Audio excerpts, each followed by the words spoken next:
Late Night Grin. Also, what does that name mean?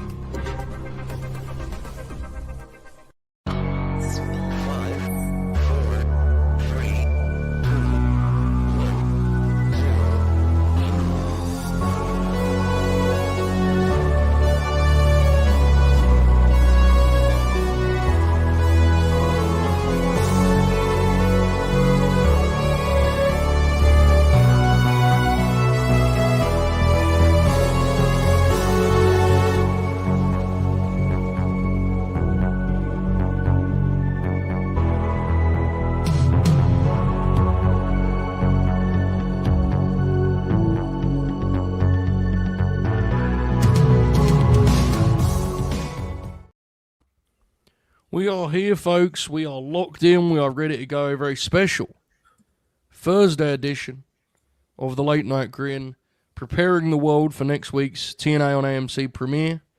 Getting them ready by celebrating one of the signature third brands in professional wrestling history.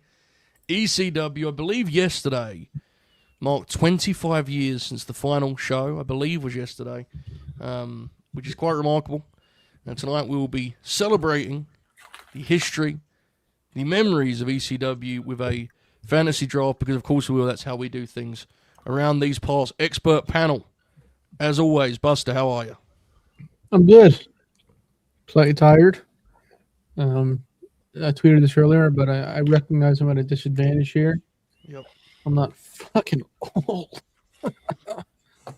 You know. Yeah. No, but for real, I love ECW. Hell yeah. Absolutely. The Oracle of Wrestling. First flagship in a minute, I want to say, brother. How are you? I'm good. I'm ready to start anew and fresh for this new year. I have slowly tried to dive back into the modern product. Mostly, I've watched these TV shows mostly because I really want to compare them to what the true icon of professional wrestling, they call it the number 3 brand, but I don't think after 115-26 it'll be the number 3 brand. And I've paid close attention since January 2nd, the first SmackDown of the year. I've watched all these events, watched all these TVs. I'll tell you something. None of them have impressed me very much. Yeah, there's an opening. But we've got something cooking come 115-26, and I think that might be a victor right there. Yeah, I agree. I'm looking at the field. It feels like we have an early contender. We haven't even seen them yet. We're just hearing things. We're very excited. We got all this stuff. We got SmackDown's 3 hours. Raw's fucking promoting shit from a week old, pop culture shit. We got, NXT having belts getting, left in the middle of the ring. Yeah, Oracle, how do you feel about the forfeiting of the title on NXT? They've done that about 15 times in the last 6 years. And then, on Dynamite, they had this shit where, first of all, Collision was boring as piss. Then Dynamite has, they have some sort of lighting issue. They tried to have a lights out match. Maybe it was an ECW tribute. Maybe it was. It's possible, right? It's possible. It has to be said, and Alex referenced it, that was a Grin Grappler group chat event, the forfeit of the title. Oracle was very, very fired up about this, and we all kind of just went, I hear you. Take it easy. Well, it used to be, the opposite problem. Quick rant here, where they would have a nice sort of goodbye from NXT during the Black and Gold era, and then they would just disappear or get buried on the main roster. Yeah. Now it's like they actually have, in some ways, a better chance of being good on, or at least a year or two ago. Probably, maybe not so much now, but they have a better chance of getting better opportunities in the main roster. But they overstay their welcome down there, and then their endings are never like. Well, the weird part was that it would have made more sense if you didn't drop it to Ricky and then win it back, wouldn't it? That would have made more sense. Exactly. Ricky beat him and then great third brand. I'm I'm a big ECW fan and a big TNA fan. Yeah. 115-26. So So EV2 was right up your alley. Yeah. there you go. Hey, So, just for anyone Okay. keeping score at home, the question was, "How are you?" And I'm glad you answered that without any doubt, and I appreciate that. Thank you very much, Oracle. Alex, how are you, brother? In the spirit of ECW, may I just say, well. Very, very excited to be here. ECW is a promotion near and dear to my heart, and as time has gone on, even in the era now where I think it's becoming more of people not really younger fans not understanding, and me being able to admit a lot of it doesn't age well. It's my comfort promotion that I go to regularly and rewatch. And the best part about ECW is it was so carny because it was the third party promotion. That third part. Sorry, I was listening to Jesse? Yeah, I got on here. The third promotion. The restrictions on them were nowhere near as much. So to this day, we're still learning the tales of carnyisms that surrounded Extreme Championship Wrestling. We are indeed, and what an incredible collection of talent went through those doors, right? Truly remarkable. Doing a little prep for this because, Buster says he's a little bit outgunned, but I'm nowhere near as big an ECW guy as Oracle and Alex.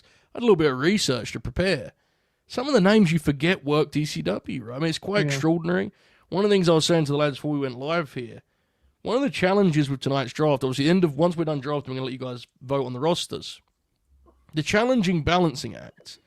And Buster, I'm intrigued on your you don't have to give your tactics away, but just your stance on this topic. The balancing act between paying homage and acknowledging ECW's history and prioritizing talent, because there are some guys who had short runs but are historic talents, right? Yeah, in creating my big board, Yep. I created a tier of wrestler called the Essence of ECW. There's a few guys in there that were just, they weren't fucking Pegasus in there. You know what I mean? Yeah. 7 minutes. Wow. All right. Well, that was 8. Let's go Cool. 8 on that. Round up, yeah. But they meant so much to the promotion and just like the vibe, you know what I mean? Just surrounding and the iconicism, if you will, of ECW. That it's they're important, Yeah, very important. I do have breaking news from Mike Johnson, who has reported the current title for Adam Copeland's memoir, planned for October 2026, is, quote, the education of Adam Copeland. False. Fuck off. Eat shit. fucking dork. Fuck, dude. Fuck off. All right. I got halfway through it and immediately regretted my choice there. Well, to be fair, it wouldn't be an ECW show without a Mike Johnson run-in. So Yeah, Fair. that is very well played. All right, so it's going to be an interesting night. I'm going to run down the rules in a second. Before I do, though, I think there's a chance to get sentimental for a moment. Alex, this feels like a chance for you to kind of step up to the plate and just live in some regret and shame. When I say 25 years, what does that do to you, Alex? Be honest with me.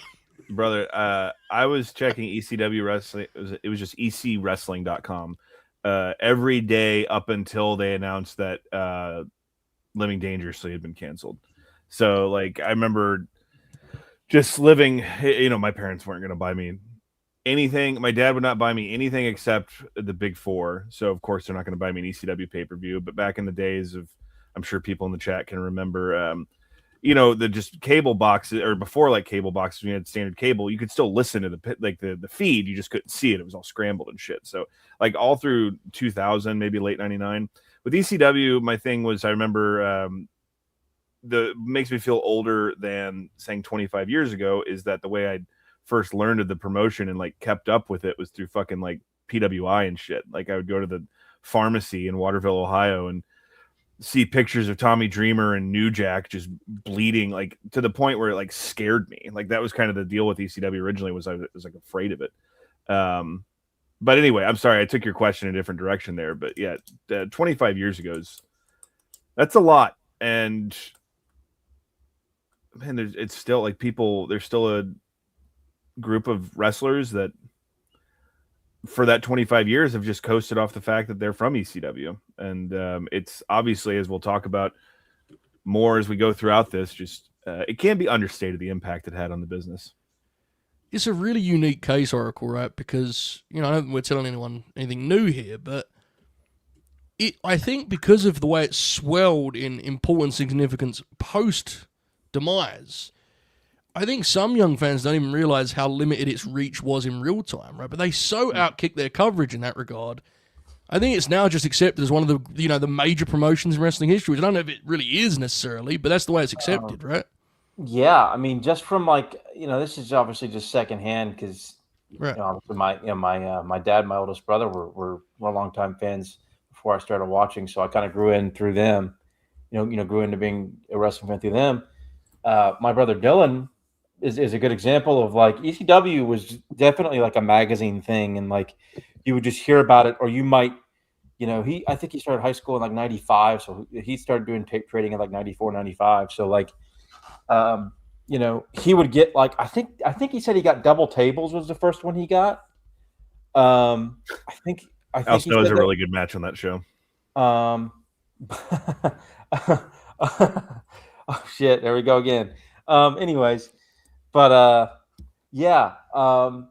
but I don't think that he and his friend didn't discover ECW in Charleston, South Carolina, where we were at the time, on TV until it was 2 a.m. on a Tuesday or something, and they discovered it in February of '96. I think is when he started watching the weekly. So people, I think a lot of young fans just assume that by middle or late '94, by the time Shea Douglas threw the NWA title down, everybody could watch it. Right. That's not how it worked. A lot of people weren't able to watch it till basically after Barely Legal. And then a lot of people didn't watch it until, and this is probably, this could probably be confirmed by Alex, until they went to TNN, right? You could probably even, if your parents were strict on bedtimes, or you couldn't find the right channel, or depending on what region you lived in, it wasn't until TNN that you could even watch ECW, weekly on a weekly basis and keep up with the product that way. Mm-hmm. It was very much there was still an underground element, even though, in a sort of mysterious vibe to it, right? All the way up until, all the way up well into '99, and then even then it was still it was still just so different, still so unique, compared to the other big two. Yeah, absolutely. It's, I think, more maybe than any other wrestling company ever, it's a product of its time, right? Too, in every which way, in terms of its accessibility, the fact that it was kind of in some ways the lost territory. That's not a perfect comparison. You get what I mean, though, right? In terms of its strength with the home arena and so on and so forth. Buster, I'm intrigued. I think when you become a kind of a smart fan, quote unquote, I think everyone watching this knows what I mean by that is, and us patting ourselves in the back. It's quite the opposite, actually. ECW has a real mystique and allure, right? It's that was something that they did wrestling right, which is, I know there's some pushback there in different communities, but I think the main reason being that the creative got so much out of the talent pool. When would you have actually delved in and watched some of the stuff beyond just the reputation I just described? I guess mid 2010s, probably when I first actually started watching. I mean, I knew about it obviously, and I had seen the bigger stuff, like Terry Funk and Sabu. I had seen all that kind of stuff. Yeah. And I think the first time I ever heard of ECW was because of Beyond the Mat, which rocks. That was big for them. Yeah, it was. Yeah. See, probably mid 2010s, I guess, would be when I actually started watching and I saw Mike Awesome and I went, holy fucking shit. Yeah. That's probably your first pick. Well, yeah, you're not wrong. But nonetheless, everyone's excited for this. It should be a good time. Our friend Goldface has been a member for 16 months and says, quote, grin. Fair. Good advice. I agree. Thank you, brother. We appreciate you. Thank you for the support. I hope you've enjoyed your 16 months spot on LNG Gold. All right. Let's delve into the rules here, boys. So, 60 picks overall, 15 each. No tag team picks, which could create a very funny situation if half a career tag team is picked. Someone has a chance to be very mean. We'll keep track of that, but I think it makes it more fun. We did the same for Ring of Honor. If they wrestled in ECW at any point, they are on the board, they're available. However, this is very important clarification. Someone even asked in the chat. Matt already asked in the chat. You're drafting the ECW version of them. Now, again, it's up to the GM to weigh up what they're looking for. Are they just looking to build the best talent roster of guys that step through those doors? Or are they looking to build an ECW historic roster? That will that will reveal itself as we go here. I think you'll get a range of approaches. But if you pick, for example, I'll use someone who was great in both, so I'm not alienating anyone's pick. You pick Rey Mysterio, you're getting ECW Rey Mysterio, not 2006 WWE champion Rey Mysterio, which I know Alex would be desperate to have, but you're not be getting that. So, and they have to have wrestled, so you can't take Rick Rude. Yes, and I think based on that rule, that would be because did Rick ever do one of those things where he was like advertised and he didn't actually do anything? Did he ever do one of those? Correct. I think so, right? He was advertised for like a cage match or something. Yeah, He was, yeah. Thankfully, our rules kind of avoid that too, right? Because you wouldn't want to pick that version of Rick because he couldn't really do anything. Well, legally he couldn't do anything. I think he would tell you otherwise at the time, but Lloyd's of London said no, sir. So, Buster, do you have any advice for the Grinners that are just filing in and just can't wait to get extreme right now? Fucking like the video, man, please. Yeah, smash it, right? You smash it. Yeah, Smash absolutely. the fucking like button. Yep. Took a different tone there because Caden Lee's done it the past few times and it's been horrible. He's taken way too long to get to the point. I'm being extreme tonight, if you will. That's right. This is a shoot. Exactly. So how do you guys feel? Are we doing the 100-yard dash for this, or are we going to kind of respect? It's tradition. Because to me, there's an order of ECW fandom we could respect if you wanted to, or we could do the dash. I think the dash is. There's been a lot of controversy about the dash lately. I agree, Mm-hmm. but I mean, It's a staple, isn't it? It's a staple. it's a staple. Are you good with the dash? I'll respect the dash unless Joe wins again. Yeah, all right. Yeah, And then we'll renegotiate. yeah. All right, here we go. I'm going to get fired up here. I'm going to share my screen. Folks, hold tight.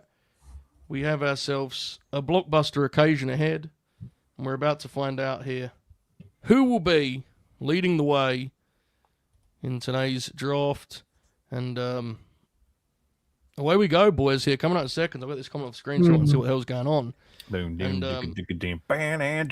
Alex off to a fiery, explosive start, it must be said. He's flagging slightly, but he's doing... Oh, Buster. God, look at Contrarian. Hang on a second. Fuck. Hang on a second. Oh, Very damn. Took it to the There house. you go. Contrarian Alex. This was a valid election. I respect these results. Look at Lord Oracle.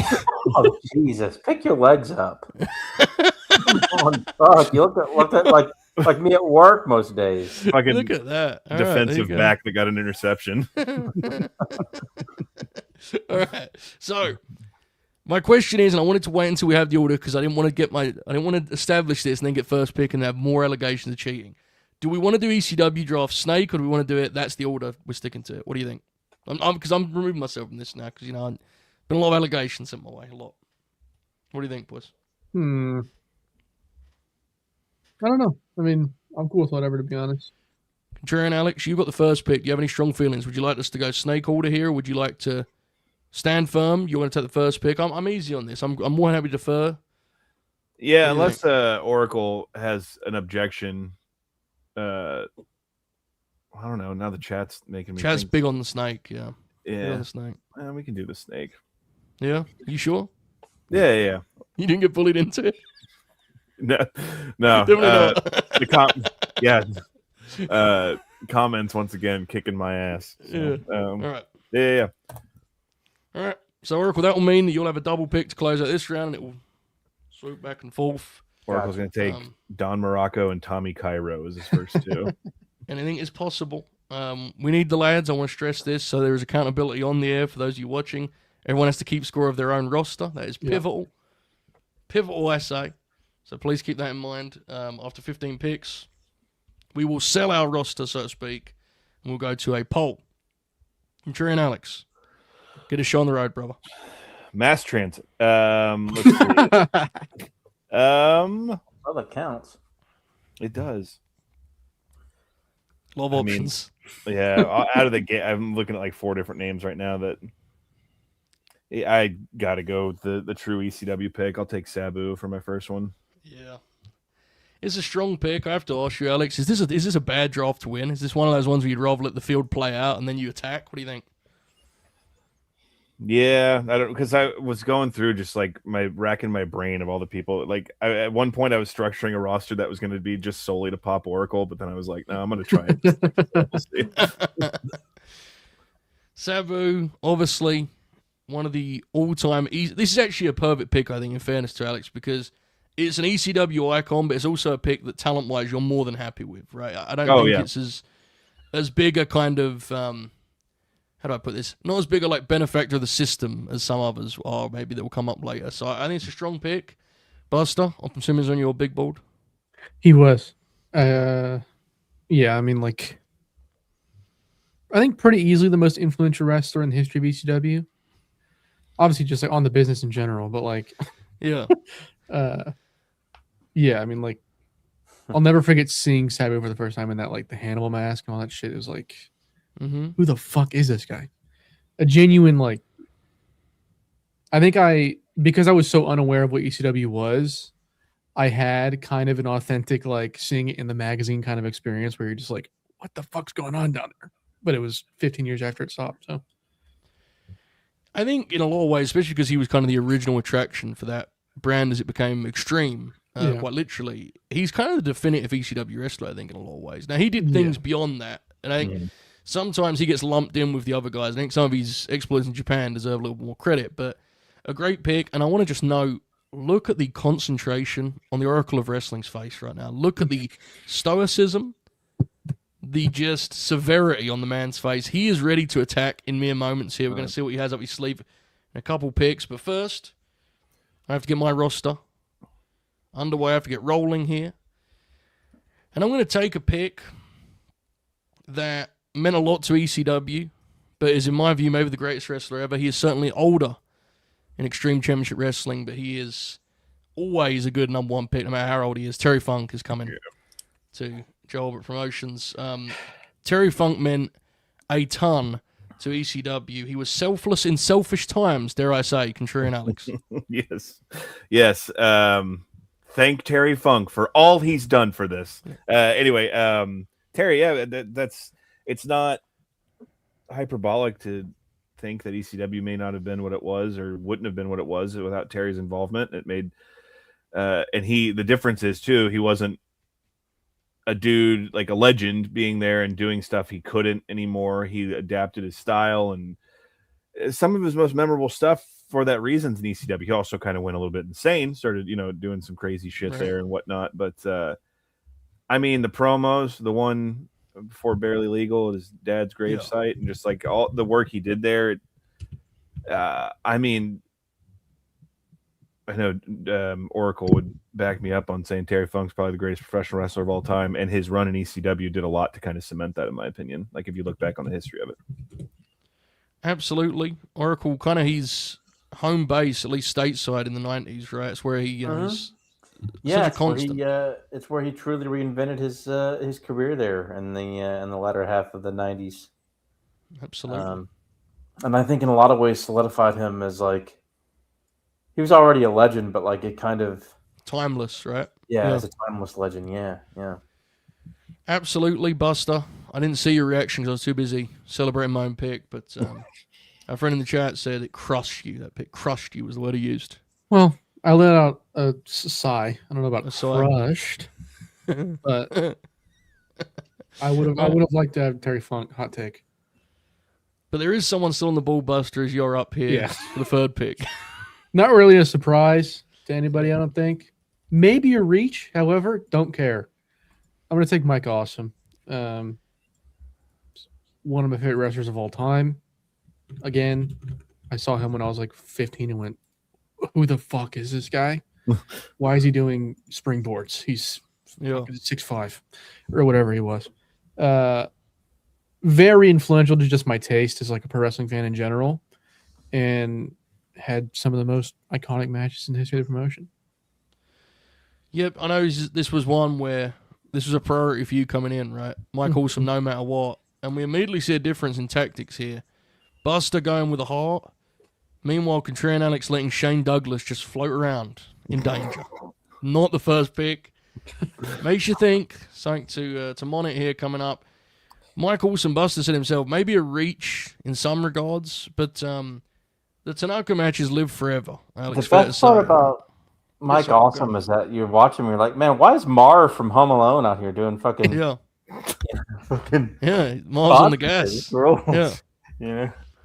The Yes. the Tanaka matches obviously stand out, but it's like, I mean, that's what separated ECW. You know, famously, that they're, I guess, infamously, Booker T talked about how much he thought Mike Awesome sucked and, like, you know, couldn't really do much. And I would beg to differ, because every match he had in ECW to me was fucking awesome. Because the TV matches, I remember, was kind of my introduction to him, where he would just squash people. There's the one where I think the first time I ever saw Mike Awesome was when he awesome bombs Rhino to the outside, and Rhino lands on his head Fuck yeah. on the concrete.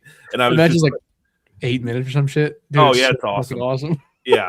And I remember like being like, I was 11 or 12, so like that age where you're teetering on like accepting that the wrestling might not be on the level. And then I saw that shit, and I was like, that guy's dead. What's going on? So yeah, I mean, is Mike Awesome Randy Savage or Bret Hart? No, but I've never watched a Mike Awesome match and not gone, fuck yes. Yeah.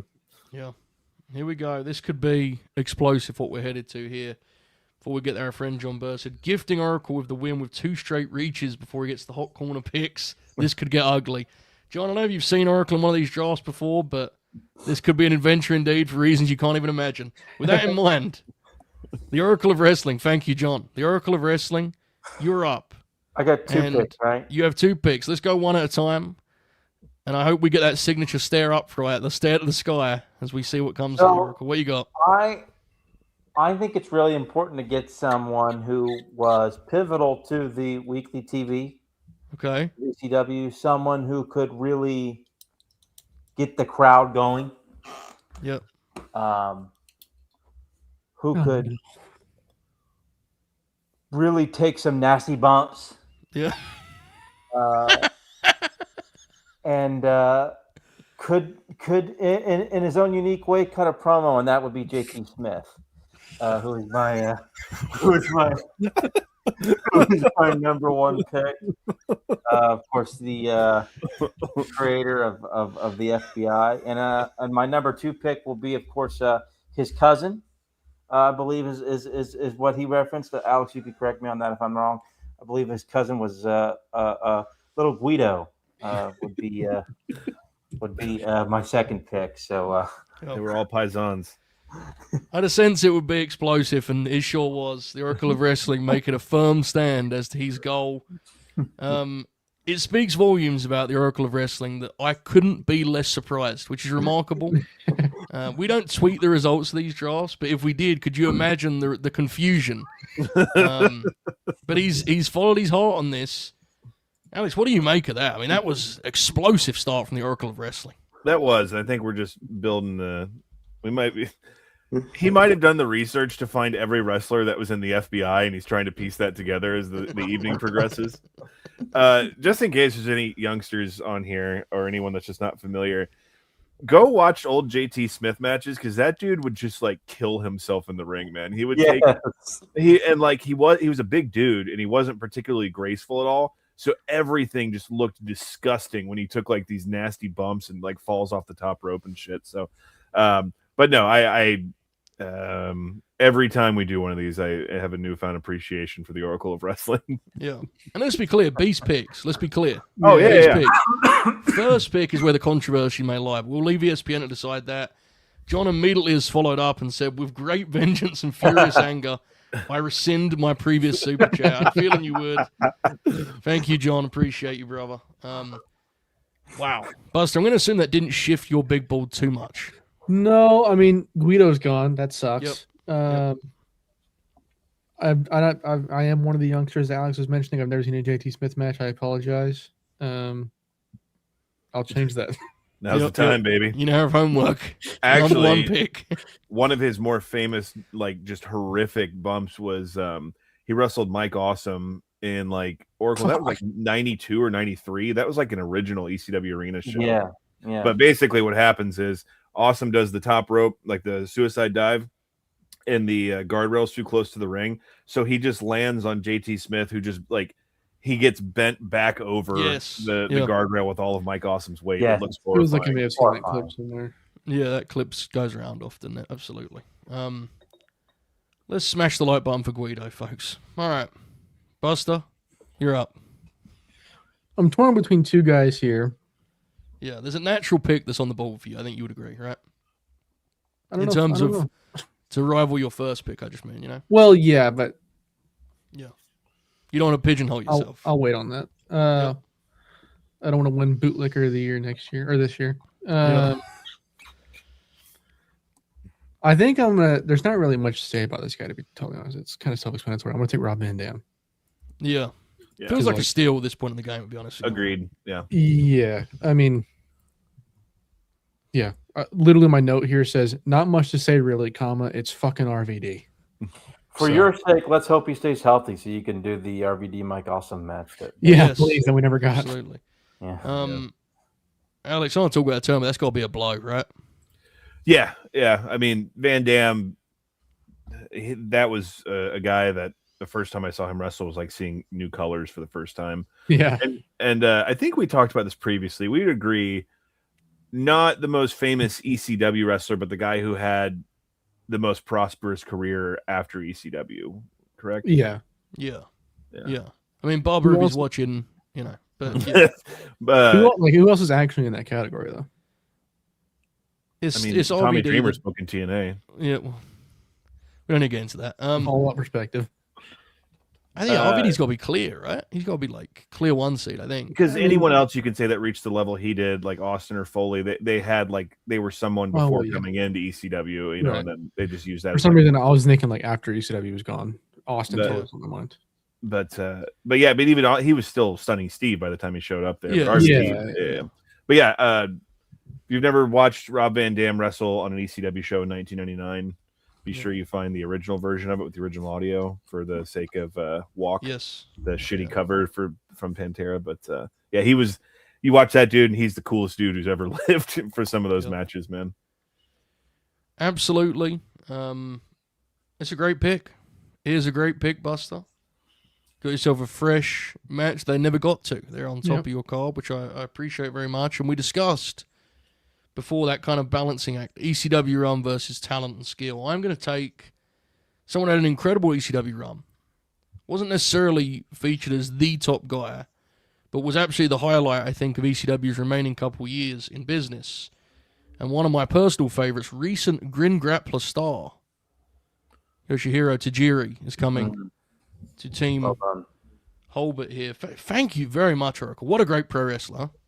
Oh, yes. Fantastic. One of the all-time best wrestlers to have a serious run from Japan, in the States in terms of, in fact, I think he probably wasn't as influential as Muda was, but in terms of like actually having like in-ring Run. Yeah. in-ring run, Tajiri, I think he and Oscar might be the two best ever. Yeah.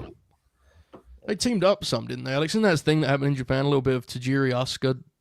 Yeah, she teamed up. I can't remember the name of the promotion right now, but there's a series of matches where she teams up with the Unholy Alliance, who's Tajiri and Mikey, and they do like 6-man barbed wire matches against like other intergender teams. That sounds amazing.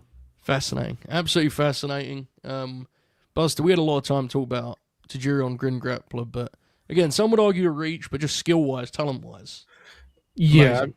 From a talent perspective, I don't think it's a reach at all. Like we say it like ad nauseum whenever he comes up on a show or something. In like the early 2001, he's arguably the best wrestler in the world.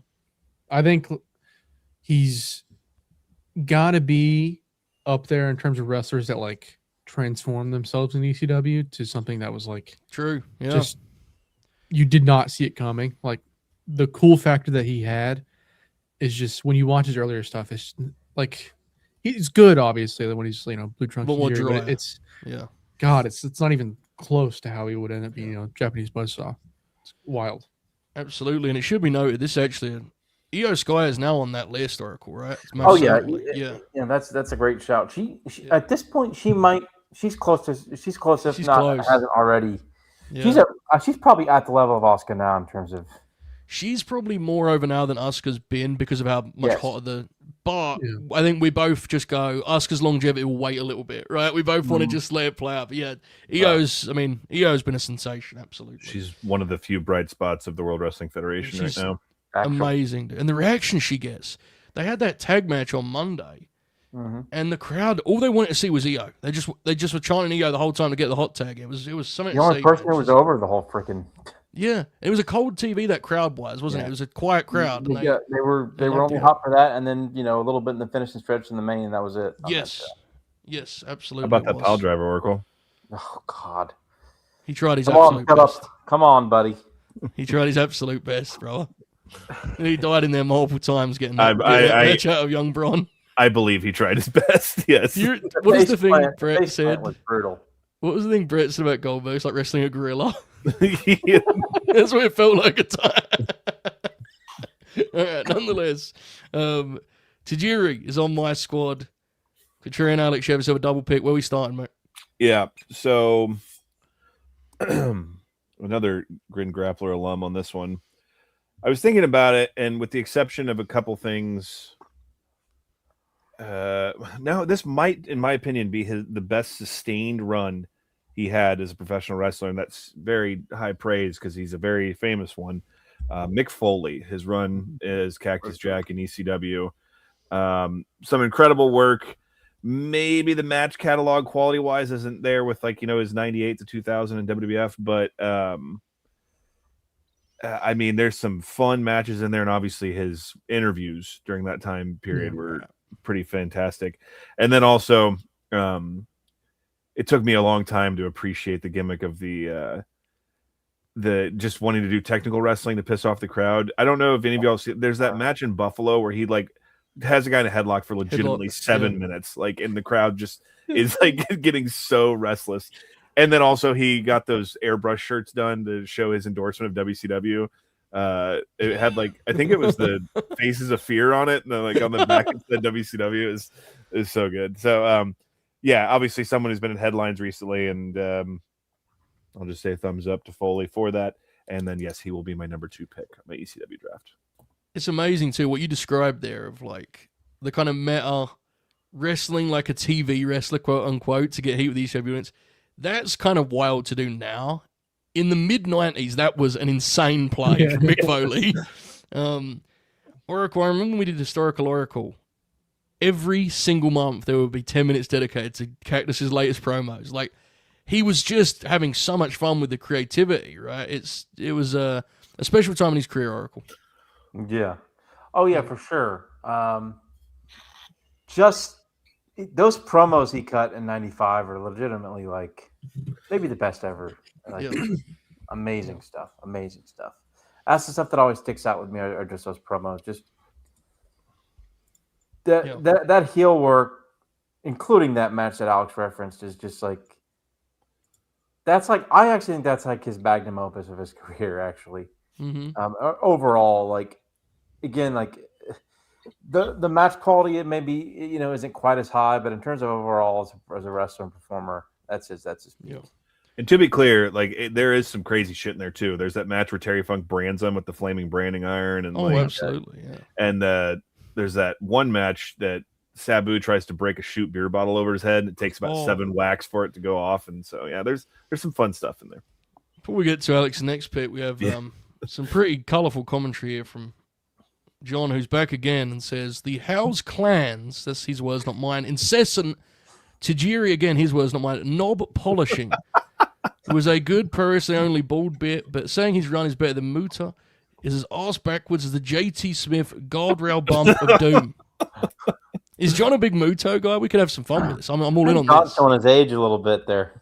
Yeah. Oh, there we go. Yeah, buddy. There we go. I'm sure he is. I'm sure, Muta is definitely more influential for sure. I just think Tajiri had a better in-ring catalog in the States. It's weird, like the 10 years between his explosion in '89 NWA and Tajiri's in '99 ECW. That 10 years feels like so much changed in US wrestling. Oh yeah, It's like absolutely. it's actually insane to compare. Like whereas now, like so many of the guys were in the middle of their run 10 years ago, let alone the start. Right? It's just it's jarring. Joe, did you see absolutely. Muda's getting one of the Hasbro retro figures? I did not see that. An actual WWE one, like an official one. That is godly. I did see the Dom and Rhea they've made. The like Hasbro are incredible figures, dude. They've really leveled up those retros. Tremendous stuff. Thank you, John. Some colourful language there. His words, not mine. Contrarian Alex, your third pick, mate. Another great promo. But in rounding out my roster here, I need some unpredictability brought to the fray. So, honestly, the business would probably be better if he was still in it, or at least more people like him were still in it. Journey with me into the mind of a maniac as New Jack is coming on the board. Now, Alex, how would you respond to the allegations it may be a reach? How would you respond to those allegations? I'd say you fucking need to watch them. Well, first of all, you don't need to watch that network bullshit. You need to track down the real shit where Natural Born Killers playing the whole music, time. yeah. And I mean, like New Jack's promos, I know everyone, especially in the wake of his passing, the one got really famous to the two less we got to worry about. But like all his interviews in ECW are fucking incredible. It was I think it was the Danbury one where Vic Grimes almost killed him, but he did this promo at that show. It was feuding with the Baldies about his friend growing up who turned on him to go to another gang and then stabbed him in the ass, and he left the knife in his ass and like walked around town with it in his ass just to like, get his anger all worked up before he could get his retribution on the guy. So New Jack, I mean, jokes aside, came up early 90s, he was legitimate, so you believed what he said, but if you watch like the old Smoky Mountain stuff, he knew how to cut like a wrestling. Oh, promo. He was a great pro. Oh, yeah. New Jack is a top 5 promo in the history of wrestling. I say that. I'm not kidding. I know, but you just said it was such. Let me tell you something. Promos in SMW are unbelievable. Think about this. I live in Knoxville, Tennessee. Okay, people. Yes. Like minus 30 years from where we are now, and this dude's on local TV. Yeah, it was bold. Cutting these promos. The little disclaimer does not reflect the views of Smoky Mountain Wrestling. Yeah. But there's also one, I think it's November to Remember 2000. I think that might have been his last CCW match, but just it cuts this insane promo on Rhino, and he's got this fucking like sickle. He's just saying he's going to kill him. It's awesome. I mean, you're not going to see too many Zack Sabre Jr.-esque sequences in these matches, but the thing about New Jack is, and something that's missing, and this isn't a used to be better thing, it's just kind of the nature of the beast right now. There isn't like Necro Butcher was another good example of this. There's not many people that wrestle anymore that bring an air of unpredictability, either in person or watching through the television, in terms of just like, I have no idea what this guy's going to do next. And that's kind of was part of the magic of New Jack. Again, someone who benefited from Beyond the Mat. But I think he was just a really, really entertaining guy, looked awesome, and always his matches were always different than everything else that happened on the card. And Buster, upcoming Mattel figure also, New Jack. Remarkable. It's a weird figure though. The face scan, they need to figure it out. He is, but we haven't his seen the existence prototype. is- We've just seen the station. mock-up. His existence is weird in itself, though. Isn't it? It It's is. Yeah. It's fucking awesome, to be honest. Yeah. Like, I think if you would have told me even like 5 years ago that they were making a fucking New Jack figure, I would have been like, you're out of your mind. And he's in the video game. So Yeah. That's Insane. less crazy, but like the figure. it's still pretty crazy. It's still crazy. Yeah. Yeah. But like, anyways. Yeah. New Jack is fucking awesome. I'm not going to make a political statement here, but if you don't like New Jack, fuck you.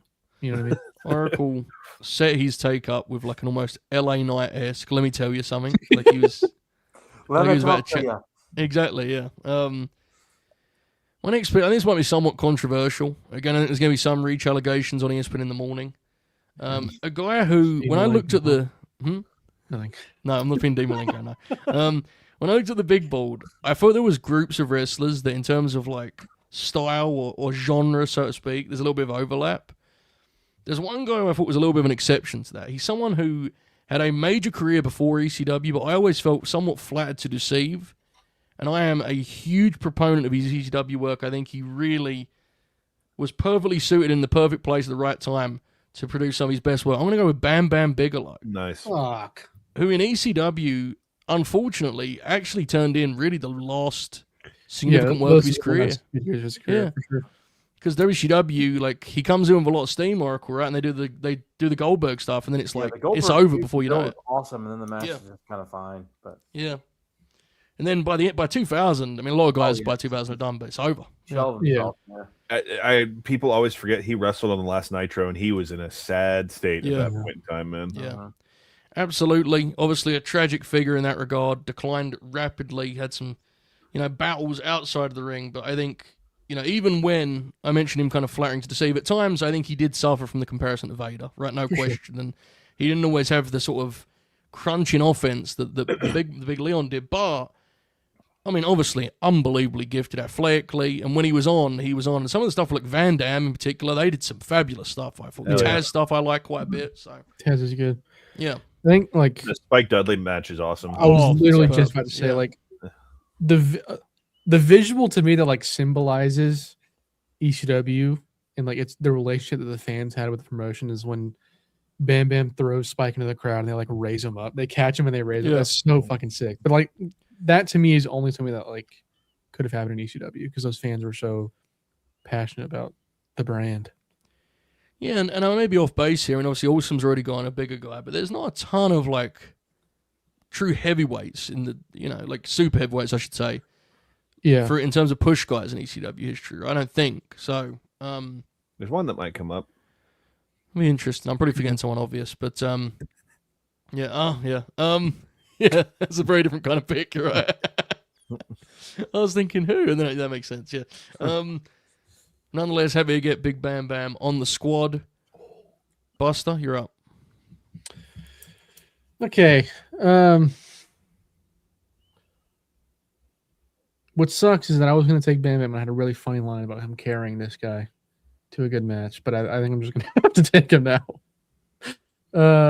I'm not super surprised he's still here because I don't know how high everyone is on him, but I'm going to take Taz.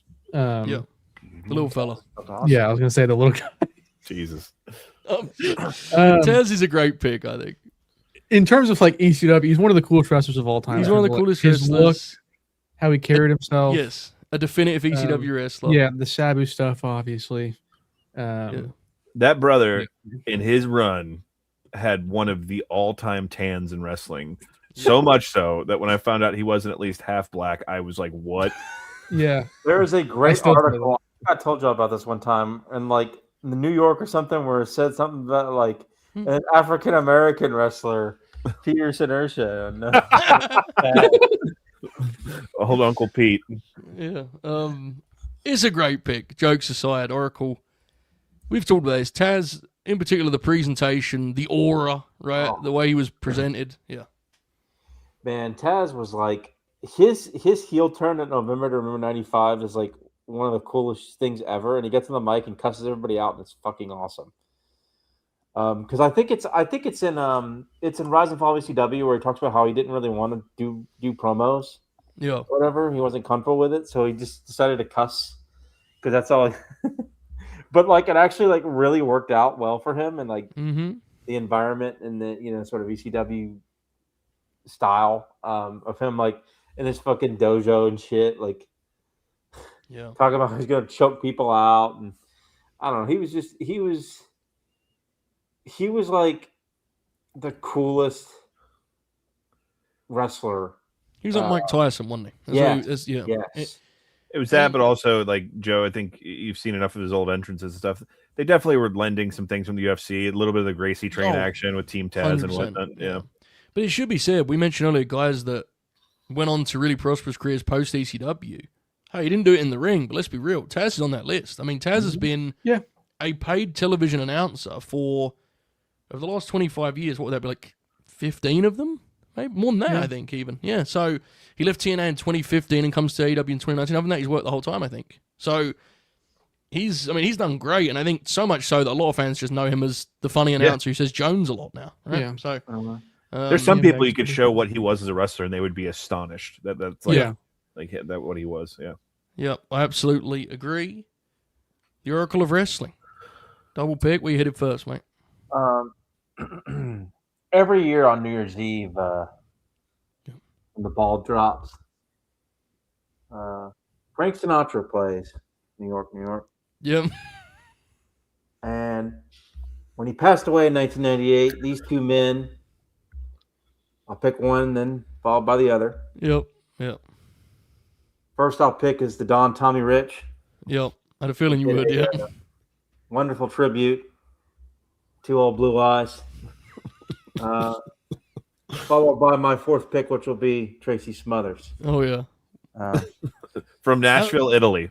How yeah, tough from was it? Nashville, Italy. So, Oracle, how tough was it for you to wait to 4 to get Tracy? well, I mean, you have to have. There's an art to this, Yeah. I've noticed. Man, Tommy Rich's career is fucking weird, dude. What a fascinating career. It's a bizarre career, right? Absolutely. But Oracle's all in. He's so good in that Big Don role too. And there's a couple times, Oracle, I'm sure you remember, where he goes coast to coast for the sake of the match, man. It was just so good. It was those early 80s style, like you would see, the JJ Dillon style, when you fall back from a punch like that. And he just looked like such a jackass in there. It was so good. Right. Absolutely. Oracle leading us into round 4 as only he can. He has won back the support of John, who says, and just like that, Oracle totally redeems himself. If you Thank you, have John. not seen late 97 to about the middle of 98 FBI entrances alone, you're missing out. Yeah. The fucking Italian flag with Tommy Rich's face on it. Incredible I've been acts, talking to all the Godfathers. How old is Tommy Rich at that point? He's like, I don't know, 32. He's absolutely younger than if he felt, right? Absolutely is, yeah. I mean, it's a good example of what alcoholism and drugs will do. It's that, but it's also an example of just how different the wrestling timeline was then, right? He would have been 41. Yeah, he'd be wrestling Bandito now, bro. Crazy. Yeah, he had a really odd career, but in that same promo at I think it's This Is Seinfeld or it might be another show. I can't remember. I think it might have been This Is Seinfeld. Where they do the because it's right after Frank Sinatra dies. And Tommy Rich is like, "This is for old blue eyes," and then before that he starts ranting about how some of us are in jail, and all this stuff. And I think it might be the same show where they bloody and beat the shit out of Blue Meanie and beat the shit out of WO or whatever. Incredible! It's just awesome angle. There's those promos that they would do in the pizza parlors and shit, and they're Tommy Rich would be like, "We're not tipping.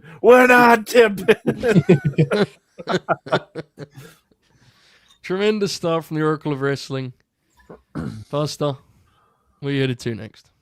Real quick, it was Tommy Rich and who? Tracy Smothers. Yeah, just swiped off the number 1 on the big board there, Buster. I see that. Tracy Smothers had a really good match with RVD on ECW TV. Tracy Smothers fucking rolled, dude. He did. Earlier, I watched. Oh wait, I think I was. I'm not going to put my camera there, but it's literally still open on my fucking YouTube. RVD and Tracy Smothers, 1929. Awesome. Anyways, looking at my big board, I think I'm leaning towards just a straight up talent pick. His meaning to ECW isn't crazy, but it's fucking Rey Mysterio Jr., man. Yeah. You can't argue with that, really, can you? Yeah, it's any other draft he would have been gone, but it's fucking Rey Mysterio Jr. Same thing with RVD. It's what else? What do I have to say? It's also Oracle. I think, in fairness, we shouldn't understate. Ray did matter in the sense that fucking the Juventud matches, the Psychosis matches. And at that time, matches both. Yeah, Psychosis matches especially, but the Hoobie matches in early '96 were also really good too. Yeah, and it's part of the ECW legacy is the way they would bring styles from elsewhere and bring them to Philly, right, or wherever else, and it's a short-lived thing because they are immediately snatched to go and be a Nitro. But I think it's a very fair pick, Oracle, even on the ECW front, let alone the talent, which speaks for itself, right? Right. Yeah. Yeah, for sure. Because it's Absolutely. so short, it's also forgotten that the match is a damn hoot. Ray tagged with 911 to wrestle the Eliminators during that That's run. right. Yeah. Oh Holy my shit, god, I I've haven't never seen seen that. that. I need to see that. That sounds awesome. Alex, would this be your favorite version of Ray? This one we're talking about now, or I liked WCW Ray a whole lot. Yeah. Like early, still kind of because he was so much smaller than everybody. Like the Ray aesthetic I always think of is I think it was like that Spider-Man gear when he wrestled Liger at Starrcade. Like that's kind of like the Ray I always think of. Hudson has Holy provided a Nikki shit. Bella update in the chat. Stay tuned. So Ray Jr. headed to Team Buster. Oh man, this is where he gets. There's some really heavy hitters on the board here, boys. We have to stress that some really heavy hitters. Oracle's approach has even exacerbated that, quite frankly. There's a lot of people left. I'm like unconcerned about my because even if I No, I agree. Yeah, you know what I you're mean? fine. Like, there's enough to go around here. Where do I want to go? That's the question I'm currently pondering. Mike Bucci? Not particularly, but great shoot interview subject. There's always somewhere to be something to be said for that. I'm going to take. I don't love the stuff with Malenko, but I'm going to follow Buster's lead and go talent and go with Eddie. Fair. The Malenko stuff blows hot and cold for me, to be completely honest. It's not my favorite. Agreed. But I just, in the same vein as why Buster picked Ray, it's Eddie Guerrero, isn't it? It's fucking Eddie, man. Like, I don't want to pick fucking Raven over Eddie Guerrero. I have to sleep tonight, so I'm just going to Hey, he could have been a main eventer in WWF. He just said that the other day. Yeah, he did say that. To be fair, he's actually been a great interview subject, because he always follows it with unbiased. Who cares? Yeah. By the way, that rules. That real Yeah. Scott Levy. Yeah, maybe. Still need to watch his. I've uploaded his shoot to our new gimmick, by the way, because I still haven't seen it. Not his shoot, his his documentary. Still need to see that. But Eddie Guerrero, I mean, a similar situation, Oracle, to what we just discussed, in terms of kind of widening the palette of the ECW fan, right, in the sense of the style, right? Yes, one of those guys. They sort of, at the time, it was like awesome, right? I'm sure it was, but like in today's world, it's kind of a little bit on the nose, where they're like, look at these guys come in there and work technician style wrestling. Very much. Yes, it's like eye rolling to me, but like I agree. most matches are good. It's just like it's just kind of like Joey Styles. It's like, look at these guys doing whatever, and I'm like, all right, dude. I agree. Yeah, that's why I was kind of hesitant, because like in terms of the States, and this is my least favorite Eddie stuff by a pretty good distance, to be honest. Let me go back around and on a more positive note and say that they were. It added to the influential value of ECW, right? Absolutely. And it was necessary. In some ways, it was necessary for Styles and ECW to promote these guys that way. I agree. Because you weren't getting that from WWF, and you weren't getting that from WCW anymore at that time, because that's when Hogan had come in and had really WWFized WCW. So you were getting that sports style presentation that you wanted out of WCW, which is what a lot of people sort of interpret it as. So WCW is kind of offering up that uniqueness and that sort of different. Are you suggesting that you should adjust what you're presenting based on what the surrounding companies are presenting in order to create a contrast and therefore a unique selling point? Is that what you're saying, Oracle? Just to be clear. Yeah, and and I think I think there's a chance that come 1/15/26. Yeah, I agree. I agree. Mean, I love talking about it like it's a fucking All Japan match. So I'm big on that. The Age of the Fall debut. Oracle and I watching Frankie and Santana's freestyle match, just tears in our eyes, just go. They stuck the landing, boys. Yeah, the belt's on the line. I'm back. Yeah. Hold on. I'm pretty sure, because I think that was always like Santana's gonna win the belt in the premiere, I guess, right? Is the plan. Well, I say that. Anything's possible. Yeah, Jericho's gonna cost him. He's looming. The inner circle is back. All All Dun, right, there we dun, go. dun, dun, dun, dun. Eddie Guerrero added to the squad. Our friend John Burr is on fire. He says He the is. Malenko hate has gone too far. All caps. Don't you people remember his father trained the real Nature Boy, Buddy Landell? There you go. Boudreaux. There you go. Thank you It's very a- much, John. All-time shooter of your moment was when Nash talks about Dean Malenko and how boring he was. He's like, I'll put it to you this way. Dean had brown eyes, and on the shirt they were blue. He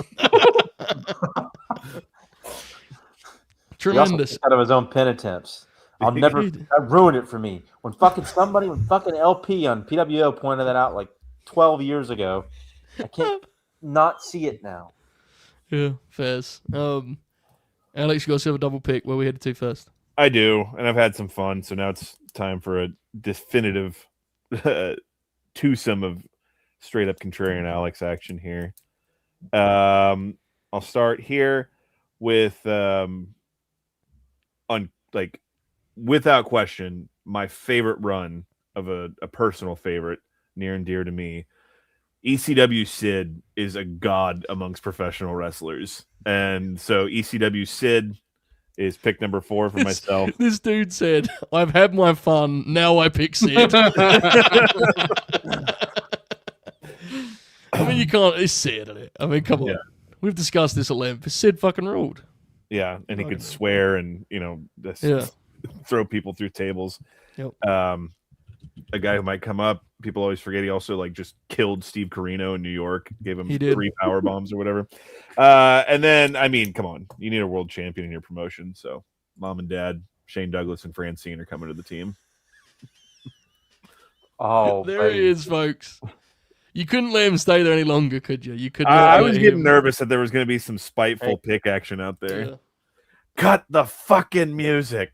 You mentioned Bam Bam earlier. And as much as I love Shane and Bam Bam, Oh, that match is. dude, November to November 97, avoid that match at all costs. fucking call Shawn Michaels. Michael Hickenbottom. Dick Flair. So, genuine question to Buster and Oracle. How long were we going to let Alex get away with not picking Shane before we lashed out and did it? Where was it? I still had a few picks. Yeah. Thing is, I'm an ethical drafter. Therefore, he wasn't even on my big board because that was an Alex pick, bro. Yeah.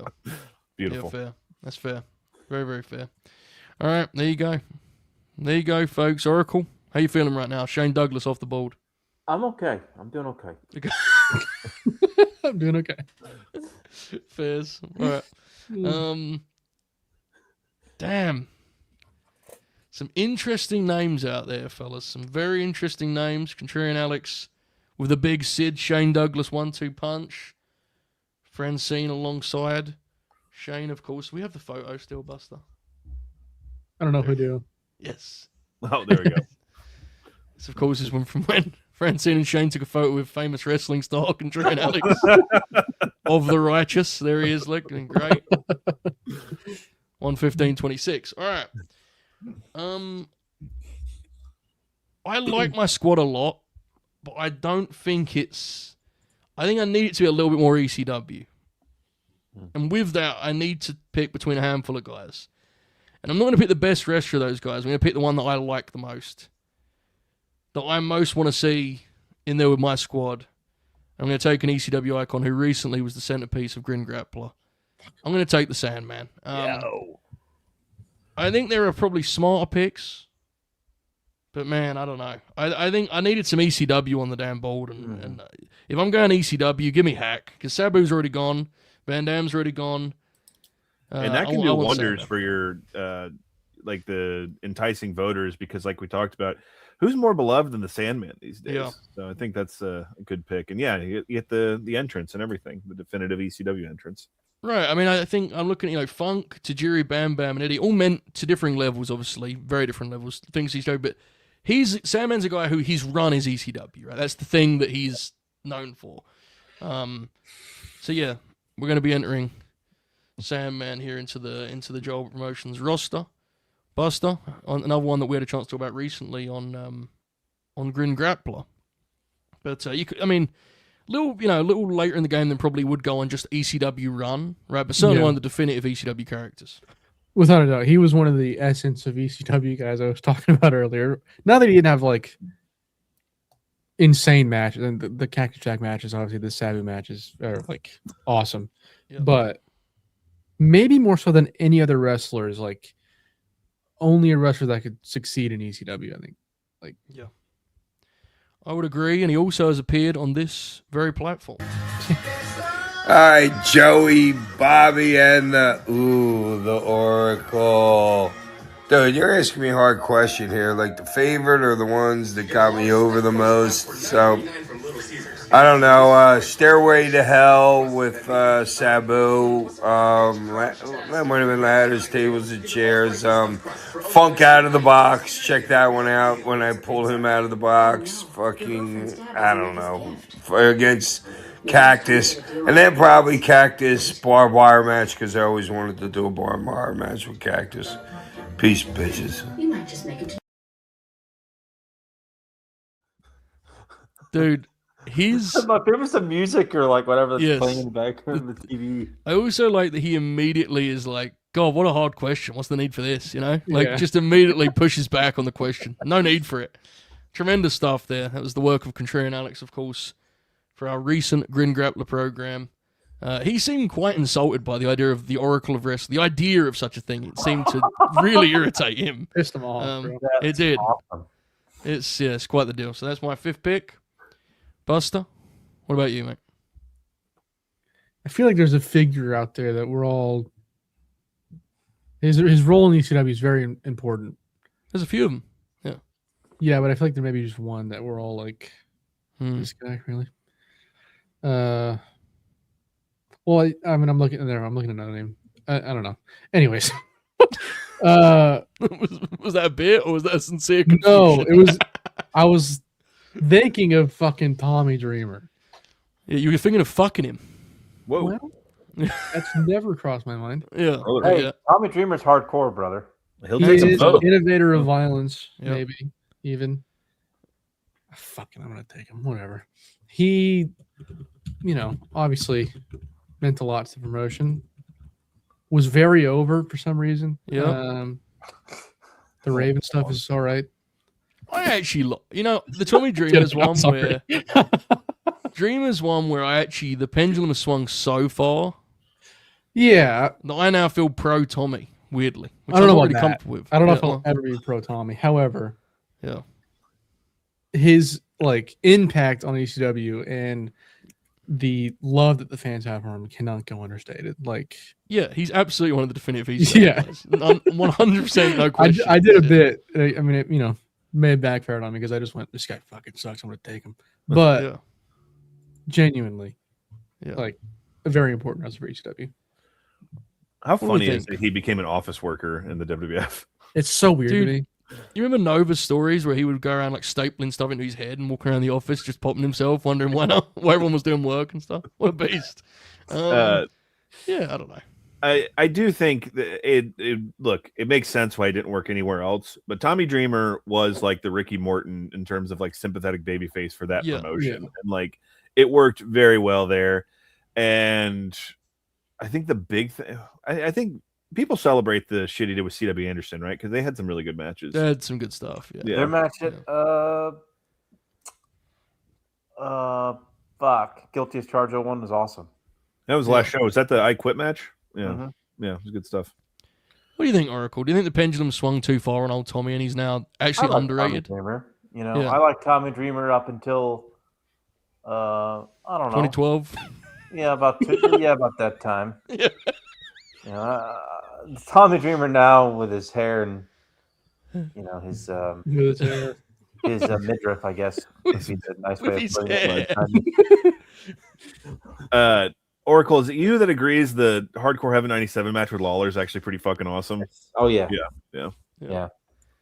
He did give us that great, and by us I mean literally just our platform, that great meme that we created ourselves and no one else used in the world, where he's listening to Tiffany Stratton talk about TikTok and he looks like Robbie anywhere else in the world, which was superb. Fucking Alex brought up CW Anderson. Joe, I think it was on Hardcore Justice. Yeah, CW Anderson had a match. too cold. Oh my god. That match rocks. Legit, and the thing that made it funny was Oracle kept warning us of that. Do you remember? He kept saying the Oh, two yeah. the two cold CW matches are hidden gems. It's Get fucking ready. sick, though. Genuinely, It is. It's really I good. totally forgot I about went Why back did and they not watched hire that. them? So I watched that grin along that y'all did, Yeah. and I was popping huge when like Buster was like, "Oh, let's fucking roll."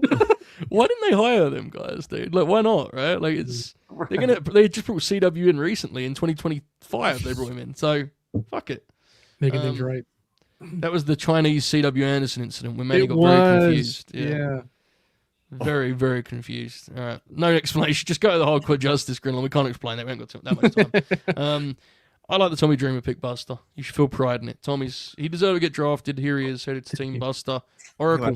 Man in a box. It's worth it. He did. We rolled it. Oh, true. You know, He I also was cried a lot. thinking about this. I was thinking about this for my first pick. This would be my Oh. fifth pick, correct? Yes, sir. I was thinking about this guy, and he was just mentioned, and I think, well, I can't let him slide, and that would be the 1-2 Cold Scorpio. Yeah. Yeah. Excellent. I Who thought was you'd pick him. absolutely terrific in ECW, legitimately awesome. Scenic City Invitational veteran. There you go. Yep. Like a Came true back worker. and had a Sorry, couple Oracle. of, he came back and had an awesome match with RVD in '99, I believe, it was CyberSlam, right? 99? Yeah. Just an awesome wrestler. I remember one time Joe buried him to me, and then has since learned his lesson since then. So good for him. Learned his lesson.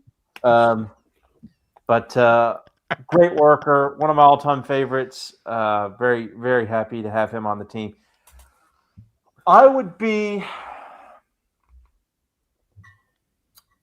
I think I need to ECW up my roster a little bit. Yeah. I think I need to have somebody who was very important and pivotal to the show. Fair. Someone that I have defended a little bit. Benny? A little bit. Someone that Oh, no. I think is certainly important to the company's history. A lot of controversial moments involving them. Kind of changed. Really, when they sort of changed the trajectory of ECW when they came in a lot of ways. Were one of the people who sort of created the groundswell within this certain 6-month period, and that would be Raven. Yes, it would be. Thank you. Yeah, I was the further you went, the more confident I was it was Raven, but I wanted you to stick the landing on that. Raven is a great pick, and I think is actually a steal at this point in the game. Yeah. I thought about it. I was like, I need to take him because, there's an art to this, but at the same time, you need to take some of these guys. I didn't want to miss out on Scorpio because I thought there was a chance Buster or maybe even yourself, Joe, would take Scorpio and in the next round or two, and I didn't want to miss out on Too Cold. So I'm glad I got not to take the spotlight off of Raven, but Oracle, I'm curious, what spelling of Too Cold Scorpio's name do you prefer? Like TOO or the number? I actually prefer the 2TOO. Yeah, that's the original. Yeah. Anyway, so anyway, just running on keeping the score at home. I think Raven is a great pick. We have our fun with the Raven shtick and some of the smoke and mirrors, but he was a master of those smoke and mirrors, no doubt. Mm-hmm. And in terms of importance, in ECW, I just have to get that out there right now. They're awful. Yeah, I know you're not a big, but he meant so much to ECW, didn't he? He absolutely did. I don't know. I'm not surprising. Like, I've watched this stuff. Some of the angles are great. Yes. Yeah. And there's the occasional plunder brawl and joy. I think he kind of sucked in ECW. I thought he was the best. And this is just me kind of just. Yeah. I know it's kind of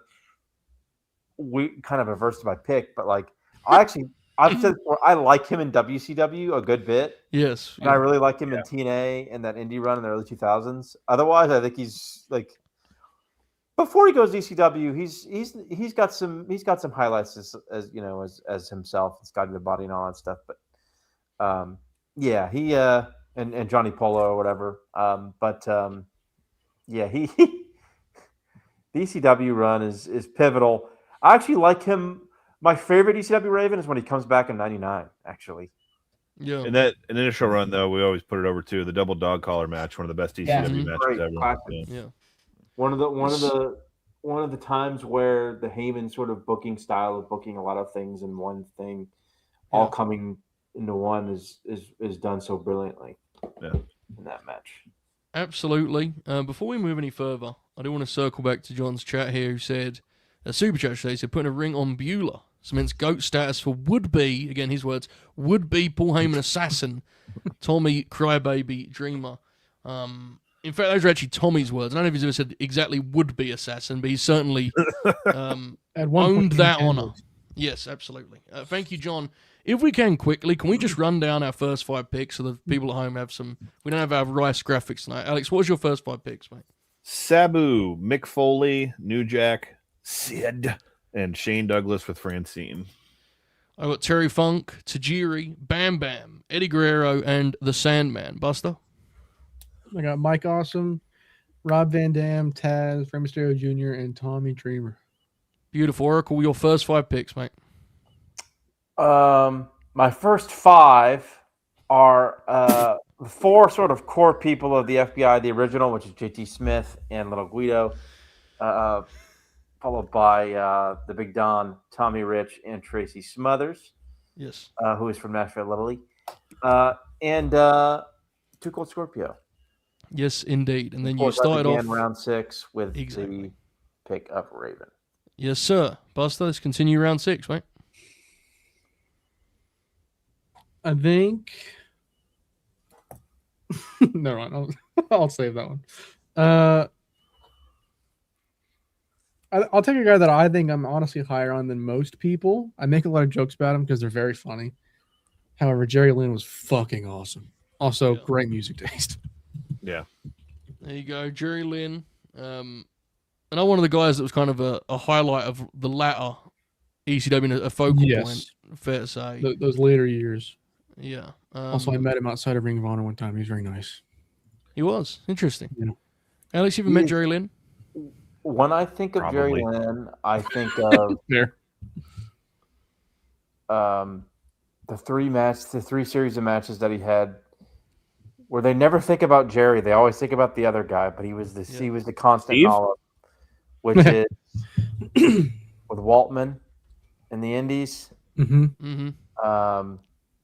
RVD in ECW, and then AJ Styles and I was gonna say, dude, those like early years of TNA where he's like the veteran, He's really important, workhorse. yeah. He's fucking awesome. He was such a good worker. He was the guy that convinced everyone that Just Incredible was like this, under-discovered talent and whatnot. He also killed ROH, but no, whatever. Oh man, that was like my first Ring of Honor show. Really? That's crazy. Yeah, the day the territory died. But my favorite Jerry Lynn story is CM Punk worked CZW one time and he wrestled Justice Payne for the CZW title, and the match is awful. And apparently, according to Punk, Zandig accosted him when he got back through the curtain. It was like, "What the fuck was that?" And he's like, "What am I supposed to do with that guy?" Referring to Justice Payne, and he said, "Jerry Lynn got a good match out of him." And Punk said, "Yeah, Jerry Lynn could carry a bag of shit to a good match." That rules. That's a good pick. I like it, Buster. I like it a lot. Balance-wise, I'm sure he's got some nice dance partners there too, right? Yeah, So you got some I good mean- stuff. Ray Jr. Yeah, Ray Jr. Did they ever work? Van Dam. They wouldn't have ever crossed over, right? And when he wrestled him as JL. Maybe, yeah. Oh, I forgot about Mr. JL. Mr. JL wrestled. How could you Sabu. forget about Mr. JL, brother? Oh, no. Wow, there you go. That's interesting. We have a Jerry Lynn piece of information, update even. Again, John is back. He says, once saw Jerry Lynn wrestle as Santa Claus in a Nashville bowling alley. And when I say once saw, I mean I saw this last month. There you go. Thank you, John. Quick update. It looks like in 1996, Rey Mysterio Jr. and Mr. JL tangled on WCW Monday Nitro. That may be on one of the DVDs, like the Best of Nitro I volume. think it is. Yeah. Nice. You know, they got 3 volumes of that deal. Yeah. There's a moment in my, like, legitimately, Oracle and I talked about this because we're fucking lunatics. Of course, we'd have this conversation. I was looking through them and I was going, what stuff missing here? And they went, oh, yeah, that makes sense. There's one, yeah. For all of the matches. Yeah. Just 80% of the good Nitro matches ever. It only dawned on me as I went through the volumes of the DVDs. All right. I'm going to take a pick that is a bit of a reach, but I want to secure the MJF vote. He's the current world champion, so it's a big vote. One of his all-time favorite pro wrestlers, someone I'm very fond of. Also, give me Chris Candido here in round 6. Yeah, I thought about Candido earlier. I love Candido. He, I think it goes without saying he could have and should have had a much better career than he had, right? And he was a huge victim of the poorly, dangerously antics that we frame as charming and canny. But I'm a big fan, and of course I've secured the MJF vote, which Alex, I know you were in desperate pursuit of. Yep. No Yep. gimmicks needed. Sorry, Max. Yep. Oracle, you seem impressed by the pick, brother. Yeah, I Candido is pretty spotty in ECW. Actually, I prefer him in SMW much more in terms of like his like big runs on the States. But he still like offers that kind of. There's a variety that he brings. He could do a little bit of shtick, right? He can do action. Yeah. Yep, exactly. Yeah, he has that sort of variety that especially at that time, ECW was kind of lacking, and he brought that some. So it always is just terrible. 33 years old when he passed away. Jesus. In 2005, he was 30. I just can't even. Fucking my age. And the circumstances of his death were just awful, and not to, entirely avoidable. Yeah, it was terrible, but yeah. And it's I'm also, a big fan. I don't know. I'll just briefly say that, like, you don't realize it, but like, I watched that match, and then like later, it's like, oh fuck, like, terrible shame. Shit. Wild, absolutely wild. 33, always just man. Nonetheless, Contrarian Alex. Double pick, brother. Where you headed first? Fill out my undercard or my middle card here, I should say, my mid card.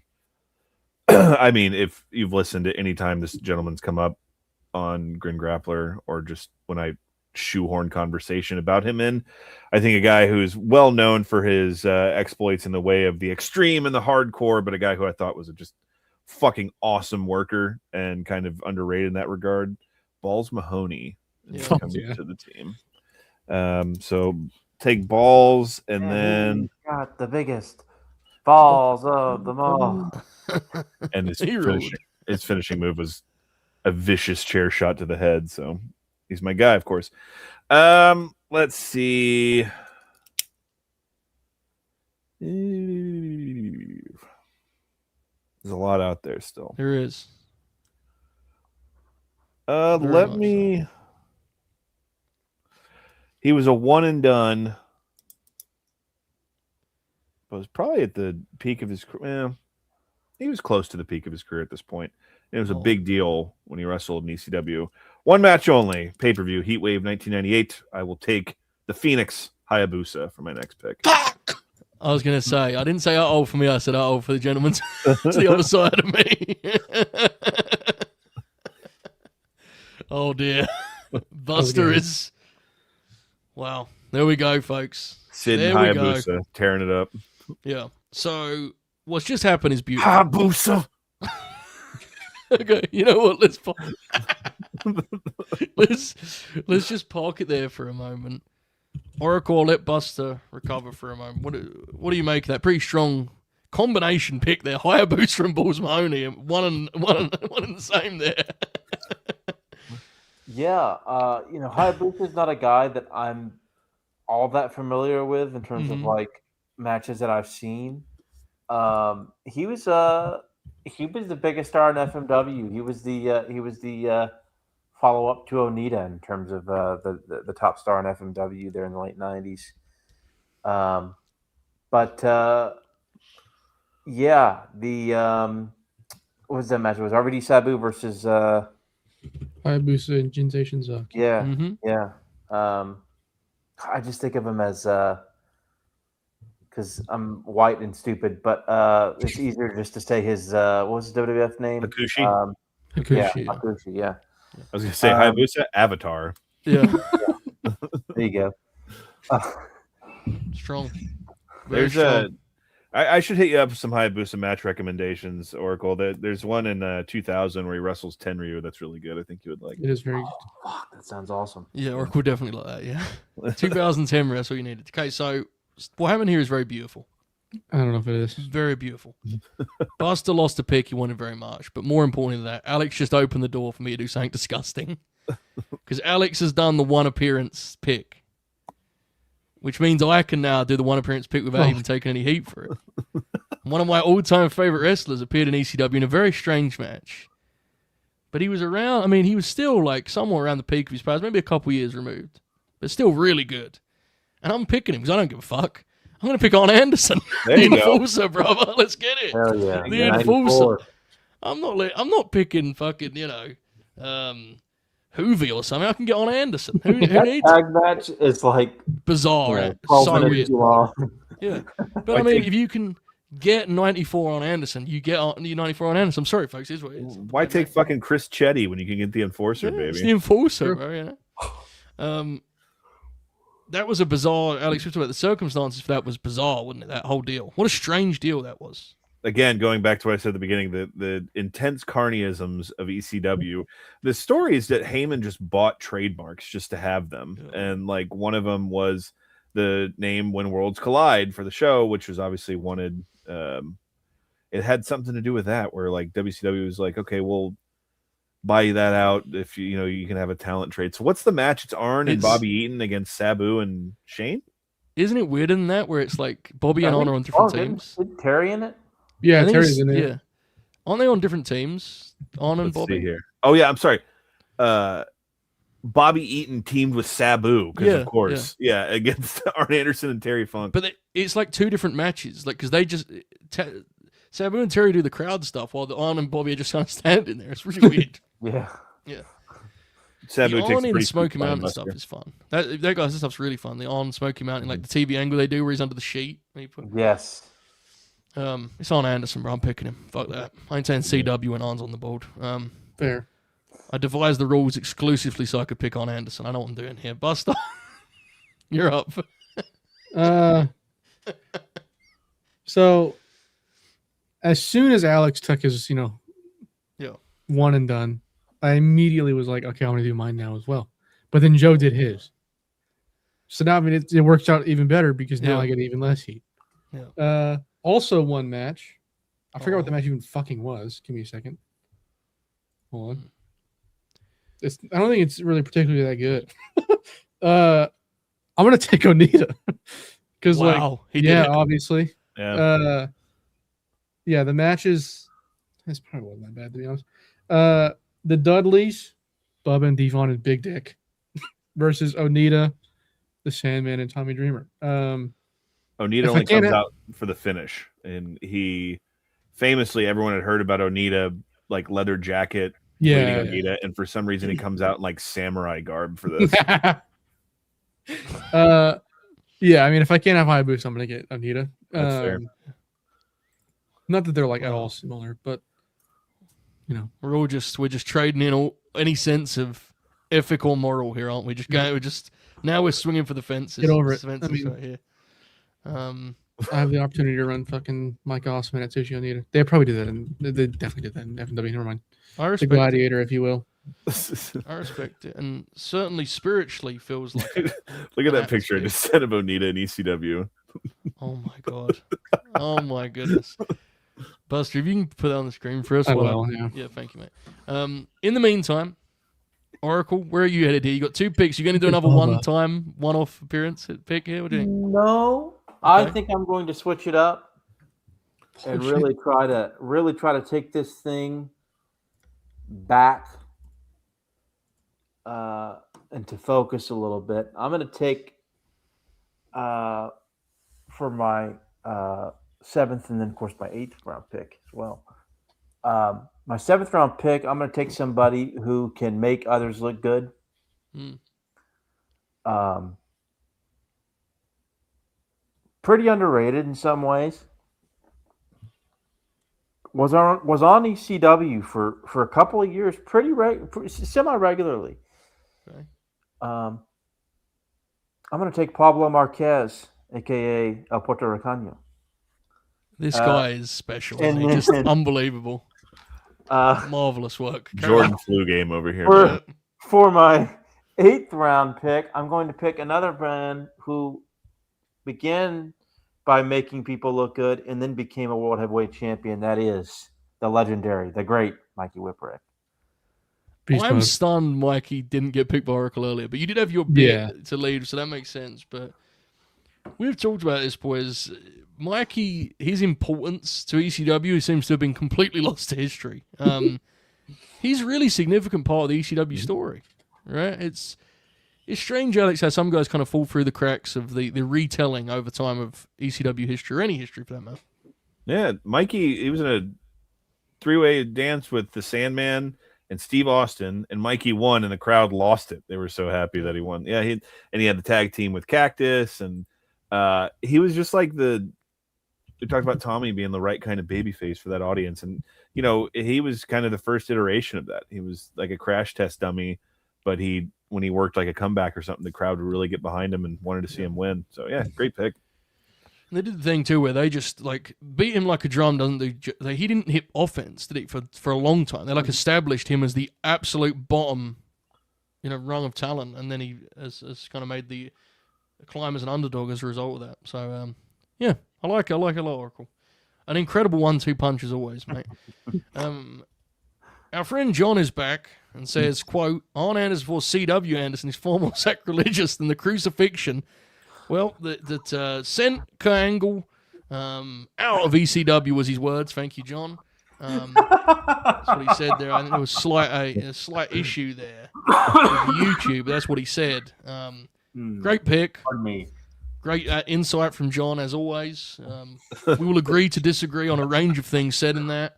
But Arn Anderson is on my team, and C.W. Anderson is not yet, but he could be. We could have the Andersons. Who knows? Buster, you're up. Real quick. Here it is. Yeah, there you go. Bubba. Bubba. He's so... Never mind. Peak malperformance, whether you like it or not, right there, mate. Yeah. All right. I'm going to take... This is a little bit of a... It's probably a reach. But he's fucking sick, okay? The Eliminators rule, I'm going to take John Cronus. Nice. I'm going to be honest, off the round we just had, I don't think Cronus is reaching the slightest. That's fair. Dude, the Eliminators versus RVD and Sabu tags are like fucking insane. Also, extremely underrated bleeder. When this fucker just got going, oh my god. Yeah. He looks so cool, just covered in blood. Yeah. Easily. They were, obviously the team is yet to be complete, but Alex, they were a very, ahead of their time as a team, very innovative team, weren't they? Yeah. I mean, they would easily fit in today's culture of wrestling, the moves and stuff. But yeah, they looked cool and they talked shit and had their matching gear and Cronus was, 6'3" probably doing fucking Sasuke specials. You didn't see a whole lot of that back in those days. And yeah, absolutely. As called out in the chat there, all-time tag team finish, those two. Yeah. Oh, for sure. Buster taking one half of a legendary ECW tag team. In the last round, I took one of the greatest tag team wrestlers ever. I will follow that up by doing more of the same. It is time to get some heat. It is time to bust things open. Oh, no. Bubba Ray Dudley, welcome to the team. Actually, let me tell you about welcome home. Bubba, welcome home. Get the tie-dye ready. We're back. Let's do it. Let's go. Oracle, I have just secured more Grin Grappler Legends. Your faults. Think about the riots you can start here. Oh, It's true. baby. Oh, man. I can't wait. I mean, a guy who studies psychology, Buster, how can you argue with that? You can't really. Yeah. I mean, look at this. He's even got heat in the LNG chat. Look at this. They're booing vociferously. He also rates his own matches, too. Do you know this? He does. Yeah. Piece of shit. There you go. 5-star Ray match for Dudley. Hardys, I hear. Oh, it was a classic. It was a classic. It's about storytelling. True. Bubba Ray Dudley, one half of our beloved Dudley boys. Grin Grappler, legends. Contrarian Alex, double pick. Oh boy. Let's see where we at. Is this my 8th pick? Okay.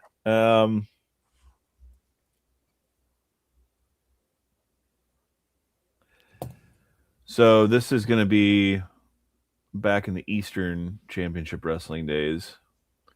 This gentleman had a layover for a handful of matches in the promotion in the same year that he was in the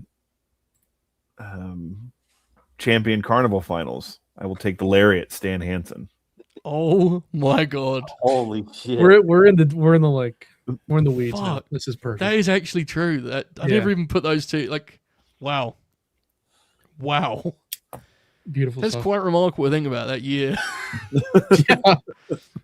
Weird time in American wrestling. What year was that? 93. Yeah. So Hansen still had some gas in the tank, man. Dude, I think that's like the best work of his career in some ways. Yeah. That when he's like, though, is 93 the year he has the classic with Kobashi? Is that 92? 93. That's 93. Yeah. Yeah. Oh my god. And then meanwhile, in September of that year, he's at the ECW arena when it was like even more of a shithole than people would know it for. He teamed with Terry Funk to take on Kevin Sullivan and Abdullah the Butcher in a bunkhouse match that went to a DQ because he was doing the job in that one. It's a strong pick. No question, it's a strong pick. And, we're starting to veer into, well, let's be honest, we're well off the rails, really. That was inevitable. Yeah. Well, that's part of the fun of ECW. I set that up because Stan would pair very nicely with my next pick. And that would be the runt of the Dudley litter, Spike Dudley. Yeah. That would be sensational. Oh my god. I think you'd have to explain it to Stan a few times for him to get on board, but if you could, that would be spectacular, no question. Oracle, what are you thinking? Spike and Stan? What's star rating estimate, brother. I mean, Spike Dudley's had his head taken off a number of times, but could you imagine? Have you seen him recently? Like, have you heard him do an interview recently, Spike? No. Just like mild-mannered guy. Just go out of the business like an accountant now. Yeah. That's awesome. You wouldn't think at all that he did any of the crazy stuff he did. It's fucking awesome, dude. Yeah, he looks just like a dude. Yeah, it's great. Yeah. He really does, yeah. He showed up at Bound for Glory, and Tom Phillips, what did he say, Buster, that made you mad? He was like, Spike Dudley. He was known in WWE as Spike Dudley, and Buster goes, DC, fuck, it was ECW. Fuck. Oh, yeah. And then he said like he was Brother Runt in TNA. Oh, okay. He was Spike Dudley in WWE, yeah. Got to continue the Brother Runt lore. Yeah, there you go. Obviously, no prizes for guessing my next pick. I'm completing the Dudley boys. It'd be very rude if I didn't. Devon, welcome to the squad. Thank you, Oracle. Very sincere, well done there from Oracle. And the Duds are home at last. Buster, your 9th pick. I'm just going to complete the team. I'm going to take Perry Saturn. Yeah. Might as Makes well. sense. Would have been funny if we crisscrossed one another and just barbecued each other on that, but we did not. So, No, I have respect. yeah, there you go. 2 of the famed ECW teams off the board here, complete in round 9. The Oracle of Wrestling, double pick, mate.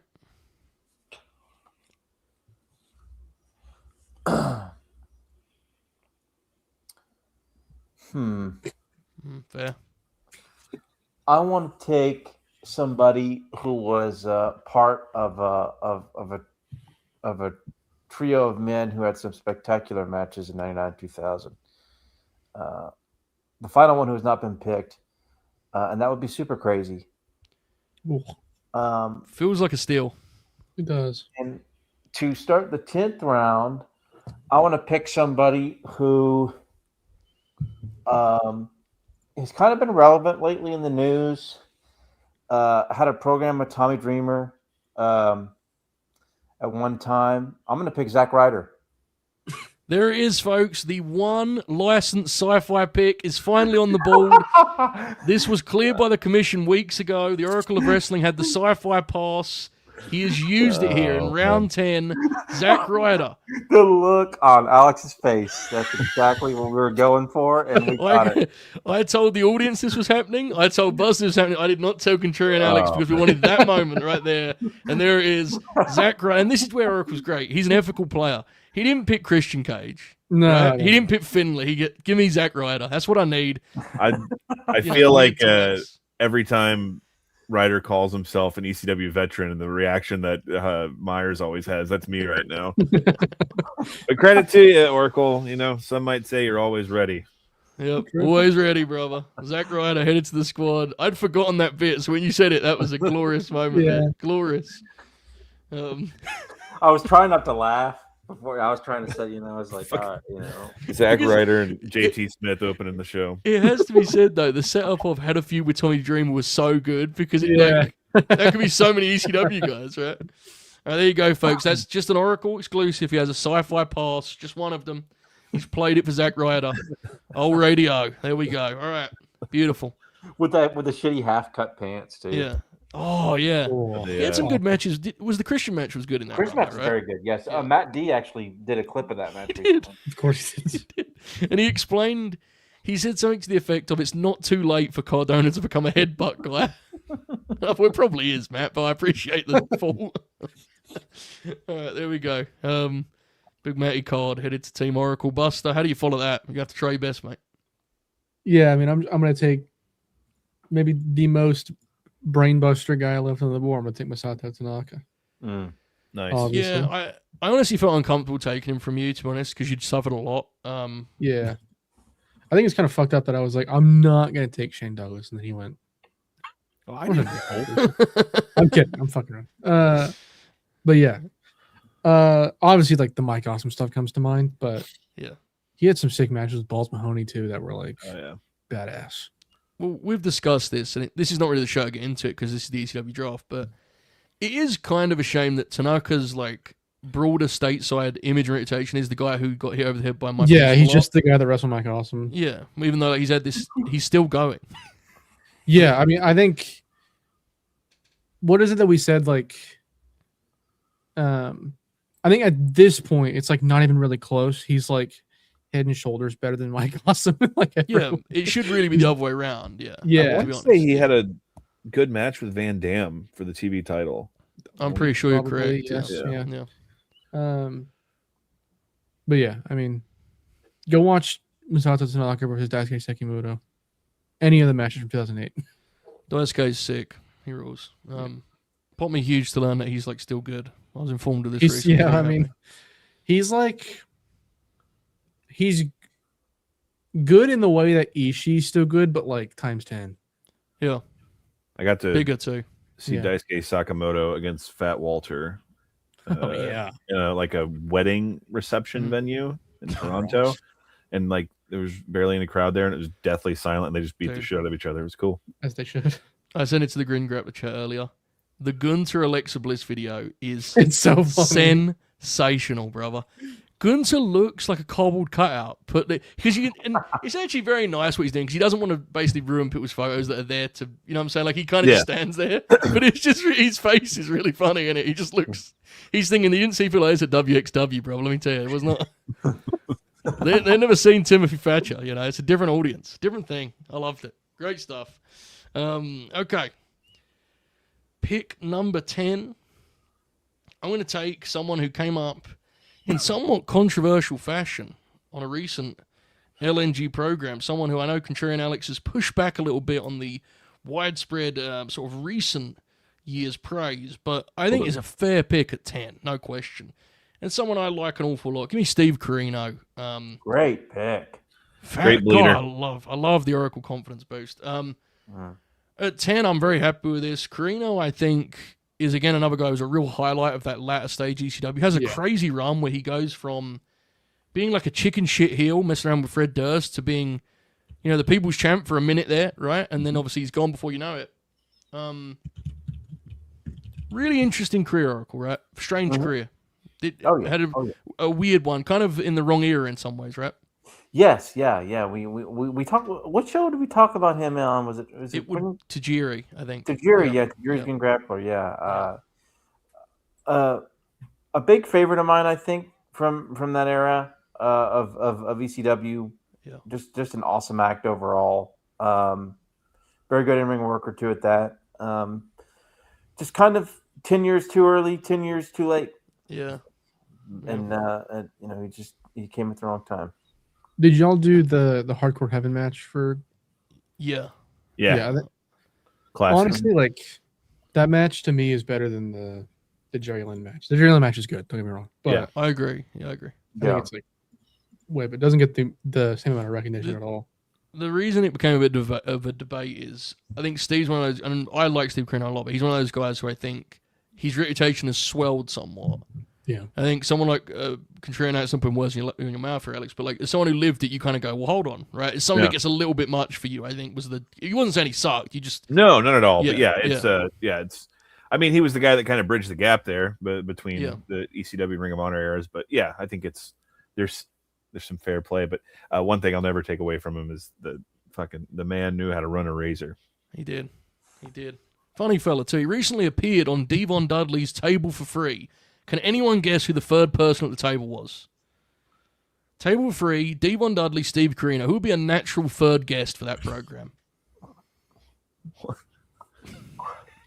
Lance Storm. No, it was actually Enzo Amore. A natural fit, obviously. Of course. Didn't really understand why by the end of the show, but they enjoyed the conversation. They didn't like it. And Enzo even busted out a sort of like back in my day, the boys sold thing. And my fist shot upright in joy. I was so happy that we're at that point. Thank you very much. All right. He's LARPing. Fuck that loser. So that popped me immensely. How you doing? Nonetheless, Alex, if you can, give us your 10th pick, and then we'll reset with a little roster rundown, and then we'll get to your 11. Does that work? Yes. Beautiful. Go for it, mate. I sense trepidation and fear. Well, no, never mind. I get the 2 picks, so it's not going to spoil anything. I'm going to take a tag team here that's made a layover in ECW 95, had a series of matches, one of which is covered in Grin Grappler history. It's going to spoil it, so I'll just say both of them now. But Scotty and Rick, the Steiner brothers, are coming to my roster. It's going to be one of my next picks. Scotty has that insane fit in the famous quote unquote 6 man with Eddie and Co, where he has like the t-shirt under the singlet. It's ridiculous. Yeah, it fucking rules. The Steiner brothers, 1995.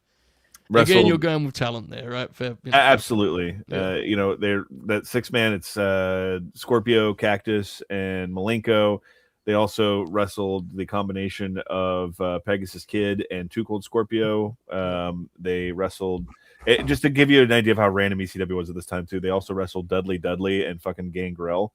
So, there's a lot going on. The biggest thing is it was building to the match they were going to have with the Eliminators, but they got, I think, signed back up by WCW before that match could come to fruition. I believe so, yeah. Which would have been insane. John Cronus would have fallen on his head several times in that match. It feels like it would have gone poorly for someone involved, right? Absolutely. Yeah. Because Heyman would have gassed up Scott. the Eliminators to test them and whatnot. Yeah. Don't let them fuck with you out there, that kind of thing. Yeah. All right, so Alex, this rundown, you can just say the Steiner brothers. That's completely fine. So your pick so far, mate. So we have Sabu, Mick Foley, New Jack, Sid, Shane Douglas with Francine, Balls Mahoney, or as Prince Nana would call him, Mahogany Balls. Always a favorite. Hayabusa, Stan Hansen, Spike Dudley, and the Steiner brothers. I have Terry Funk, Tajiri, Bam Bam Bigelow, Eddie Guerrero, Sandman, Candido, the Enforcer Arn Anderson, Barbara and Devon Dudley, and Steve Carino. Buster? Mike Awesome, Rob Van Dam, Taz, Rey Mysterio Jr., Tommy Dreamer, Jerry Lynn, Atsushi Onita, The Eliminators, John Cronus and Perry Saturn, and Masato Tanaka. The Oracle of Wrestling. I have what you would call maybe the core 4 of the FBI, which would be JT Smith, Little Guido, the Big Don Tommy Rich, Tracy Smothers, Too Cold Scorpio, Raven. I'm gonna lose my damn spot here. I'm not writing them down. I know you do this every time. You're a memory guy. I can't even remember now. Oh, Pablo Marquez slash a Puerto Rican, Mikey Whipwreck. Yeah. Um, Yeah. who was my ninth? I don't know. It's kind of that. Oh shit! Yeah. Not the memory you used to have, mate. It's not No, there it's anymore. not. It's not 2021 anymore. Help me out here. Who was my ninth pick here, folks? I don't know. I can't remember. Ball game. Ball game. I know I picked Zack Ryder at 10. You picked Zack Ryder, yeah. That kind of made it hard for me to remember anything else. Who was it? Who did you pick before? Oh, Super Crazy, yeah. Super Crazy. Yeah. Zack Ryder. There's no better way to put over your picks than forgetting them. So it's a strong pitch from Oracle. Podcaster CTE strikes again here, live on the Late Night Grin. Manny the Hooper, we wish you well. Okay. Can't pass his contact test right now, Manny. You know, it's difficult, man. He's got to get back in there. All right. So the Steiner's headed to Alex's squad. I'm up for my 11th pick. Ian Rotten's still on the board. He is. It's a great point. Shit. I don't know. Oh, this is tough now. Now we're getting difficult for me, you know? Because there are guys that I like, but I don't want to overextend. We still have 5 picks, or I still have 5 picks, I should say. I'm going to go... Because I felt kind of mean earlier, because I looked at my big board and plucked a name out of nowhere. I said someone that actually was very mean-spirited of me. Nah, fuck that. I'm going to go Psychosis. Nice. I'm going to go with Psych. Psychosis is the dance partner for the Ray matches, and then he's now that's his like image historically. Yeah. But at the time, Oracle, that was not apparent to everyone. They were guys having great matches together, right? Right. Yeah. What do you think, Oracle? Was that a good pick, or did I struggle there? What do you think? I think that was a good pick. Yeah, Psychosis. I appreciate it. He's definitely somebody who should be picked. No question. You know Zack Ryder, right? It's a good pick. No, not quite. Our friend Faf sent a super chat and said, respect, co-signed. Probably don't make as much money as Zack Ryder. I don't think you need to say probably there. I think we can, we set on with safety and confidence. I agree. Thank you, Faf. Appreciate you. Respect indeed. I don't know what that was in reference to. That was a bit. I apologize, Buster. Was that a bit? What's up?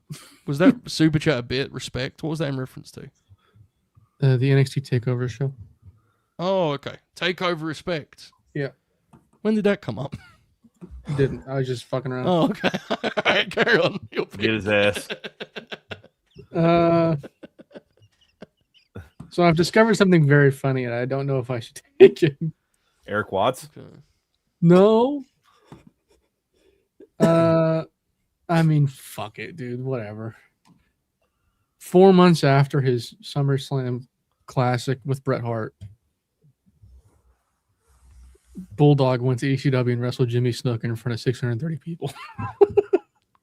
Did he really? He did. I had no idea. If you watch some of those early ECW TVs, they have the clip of him like walking down with the fucking Union Jack draped over him. You know the worst thing about that too? The worst thing about this platform is the crazy part of your sentence there was calling it a classic. Alex got very mad. See that? He got very mad. He hates Great Britain. The match we have and we cherish. Listen, dude. Great pick, Buster. Mr. Superfly. Yeah. You're 93 Davey boy, bro. Let's get it. Yeah. Co-sign. I had no idea. No idea that was the case. He's in the intro of the first Moments I had TV. no idea about that, really, at all. Wow. God, that's weird. Yeah. All right. Well, there you go, Oracle. Snooker's still on the board. Good pick, Buster. Thanks. Anything to add, mate, Buster? Anything you want to just answer? Just let it speak for itself. Not necessarily pitching here, but just imagine British Bulldog versus Taz. Yeah, fair. Have to ask the guys to imagine it too, I think, but it's a good idea. Yeah, definitely do.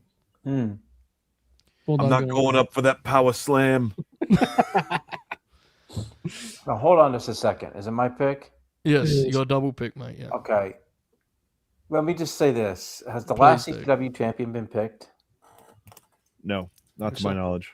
Well, I will be picking Rhino then. Yeah. I was surprised because I actually forced myself to do a little bit of research there to see if there's any important names. I thought I should pick Rhino. So I will pick Rhino here. My next pick, I think I'm going to go with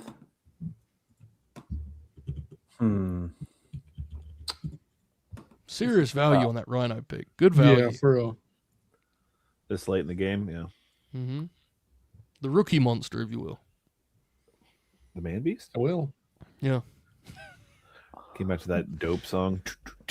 Did you see Steve Austin's "If You Will" the other day? I always love a good "If You Will." Did you see his one about Brett? No. Oh, yes. He Figured said, out. quote, hang on a minute, I'll do this while Oracle considers his pick. Pontificates. Because Bret Hart is the best there is, the best there was, there ever will be. I love working with that guy. We had instant chemistry. Blah, blah, blah. And then he says, here we go. Our styles would work well together, and it did. Just trash talking here that I was, and he was at that steady workaholic, working babyface, blue collar, if you will, from Canada wearing the pink. If you will, from Canada wearing the pink. I will do that. Yes. He's right. It's I don't know if absolutely you- accurate. Yeah. I don't know if you can't. Yeah, it's not really up for debate, really, is it? It's Yeah. not like, it's not really a choice. That was his intention. That's what he was. Yeah, he's from Canada and wore the pink. Brother. What that had to do with the prior sentence is unclear. But Oracle, how you getting on, mate? I think we need a monster Yeah, like Rhino, someone with a little bit more veteran presence. I think someone who Please don't do this. can work that big man little man match. Someone who whose presence was not very common at all on ECW, but it happened, and that would be One Man Gang. Nice. Oh my God, let's get it. Yeah. Also, if you remember correctly, Dang. he was an honorary member of the FBI on a couple house shows they did back in the day. That's right, he was. Yes. Sick. the one I remember is he comes out and does the me. He's doing like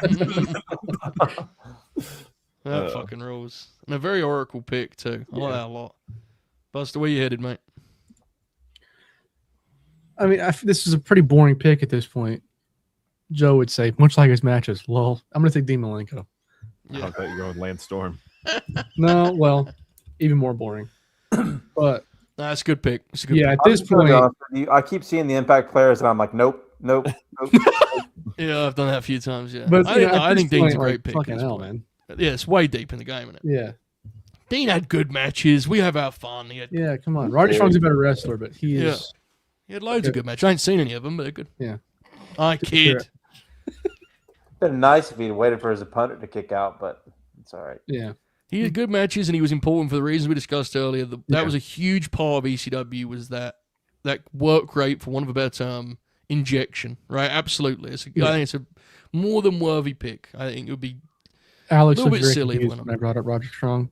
Joe hates when people compare Yeah. Roderick Strong and Dean Malenko. So They're I nothing do. alike. I know. It happens all the time on I mean- commentary and on Twitter, and it makes me very mad. Yeah. Being fair, all white people look the same, but besides that, But it's Dean and Ronnie do look the same. Here's the thing: they're both bland guys who are like in ring, but their styles are not the same at all, are they? Like No. Roddy's like an engine action physicality guy, Yeah. and Dean. And I'm not even saying this is a knock in this case, but Dean was more of like a flow. I'll use the word technician for the sake of this conversation. Also, I mean, not to be #smarter, but David Malenko is like actually a better wrestler than Dave Malenko, but whatever. Oh wow! Card Scott, if you watch Sure. closely in Dean's matches, sometimes he will on near falls he will pick he will get up as his opponent kicks out or right before because he's got to go to the next spot. Yeah. In fairness, probably because there's TV time and stuff, but it's kind of busy. Yeah, there's a lot of guys nowadays. A lot of guys do that, so it doesn't probably doesn't stand out as much, right? It's just I get it. fake. That's why I hear. Dino headed to Team Buster. I think it would be fitting at this point in the game if I took a man who, in just 1 week's time, will be simply, he'll be 8 minutes removed from shocking the wrestling world Holy shit. as he closes TNA Impact to a cacophony of Judas. Chris Jericho. Oh welcome. no! Fair. Welcome aboard. And before anyone goes any further on this, I am not leaving Chris Jericho on the board because he is problematic considering some of the names that have gone. I will not stand for Yeah, that, Buster. Don't even think about it. Yeah. It's fair. Taz went. That's exactly what I had in mind, yes. It does rule, though, right? Like, If you pick like a podcaster, it's like, oh fuck that, dude. Yeah. Yeah. You take fucking Bubba. And you're like, what the fuck? Alex says New Jack, we'll pump our fists. Yes. Like jokes aside, Chris's ECW stuff isn't something I'm like super familiar with, but it feels like at this point the guy's a value pick on it, you know. It's like In round 95, 12. 96, right? Yeah, 95, yeah. He's in that. I think the most famous match he's in, Oracle might be able to confirm or deny, in ECW is the 4-way for the TV title. It's him, Shane, Yes. Scorpio, and Pitbull too. Where Francine joins up with Shane Douglas. Yeah. To me as a wrestler, he really. I mean, I actually like the Thrill Seeker stuff. Is fun. With Stormin, Smoke Around, but he clicks as a wrestler when he gets his heel personality in WCW. Right? That's when he like really finds his way as a wrestler. Mm-hmm.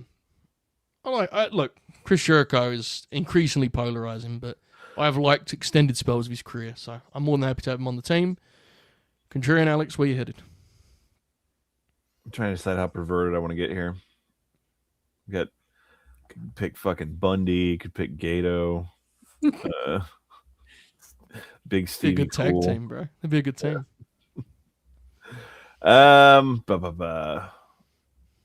Let's see here.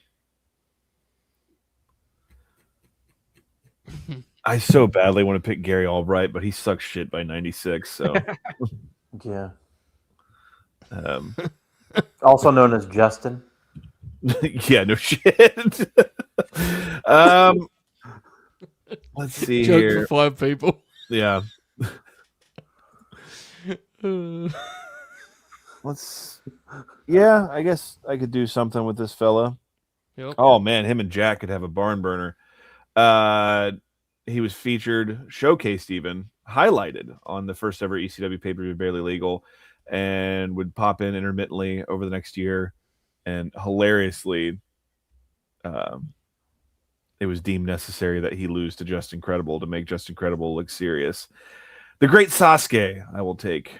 Hell yeah. Oh, hell yeah. Still can't believe you put Steve over, bro. It's crazy.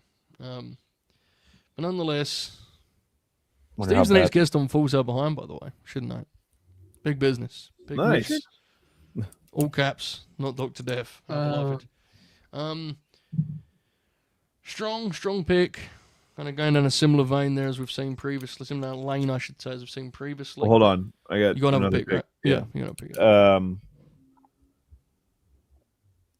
I guess to compliment your pick earlier, Joe, I actually enjoyed the work he did, and it was kind of like the last big veteran that came through ECW, and the match with Steve Corino, I think, is actually objectively good.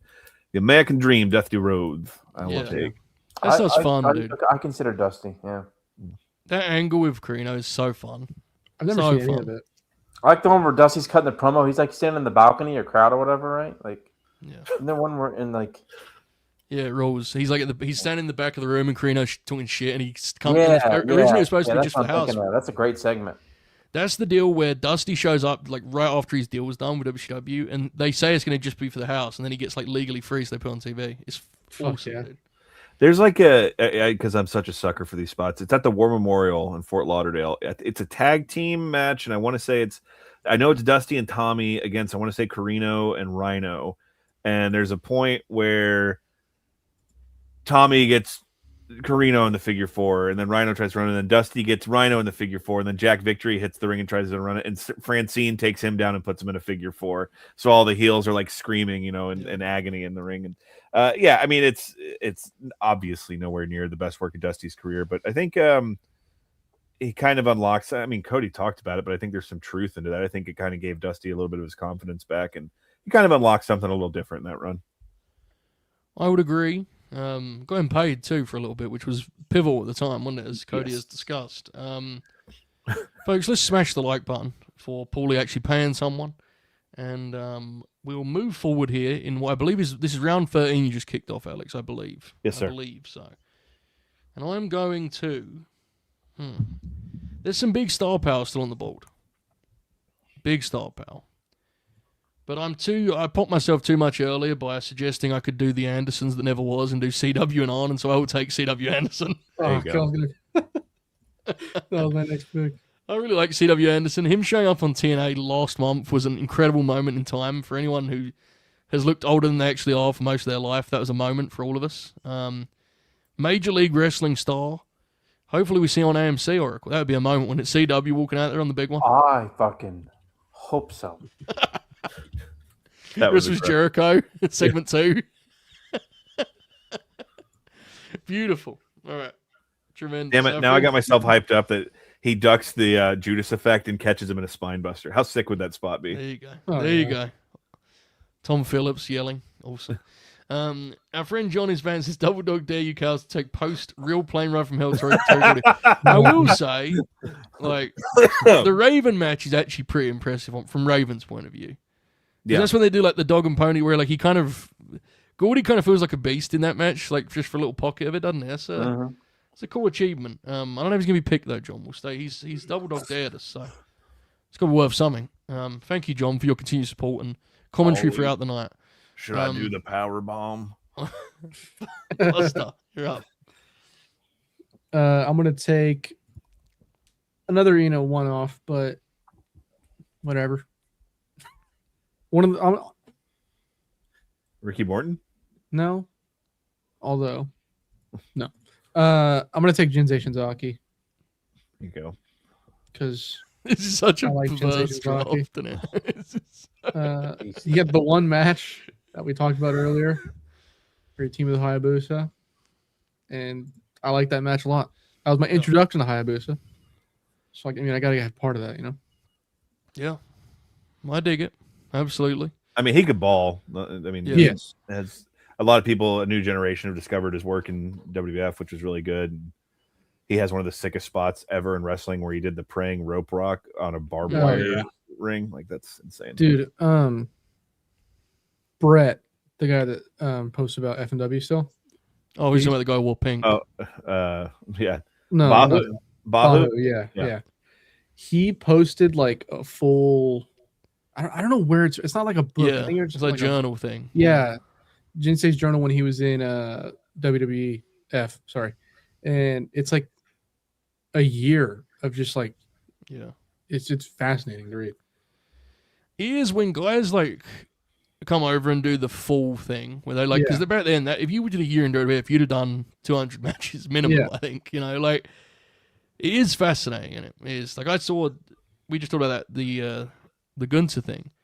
Like Asuka's working WWE house shows still in 2026. How many of those has she done now? Like, I'd Yeah. love to imagine she wrote a book. How interesting that would be. It'd be awesome. Yeah. Yeah, it always fascinates me. And Also, yeah, my first ever Fire Pro match was Jinsei Shinzaki versus MJF. that matters. Did he And win? it was no MJF won. Yes, he did. No, wait. Shinzaki, Oh. won, he knocked him out.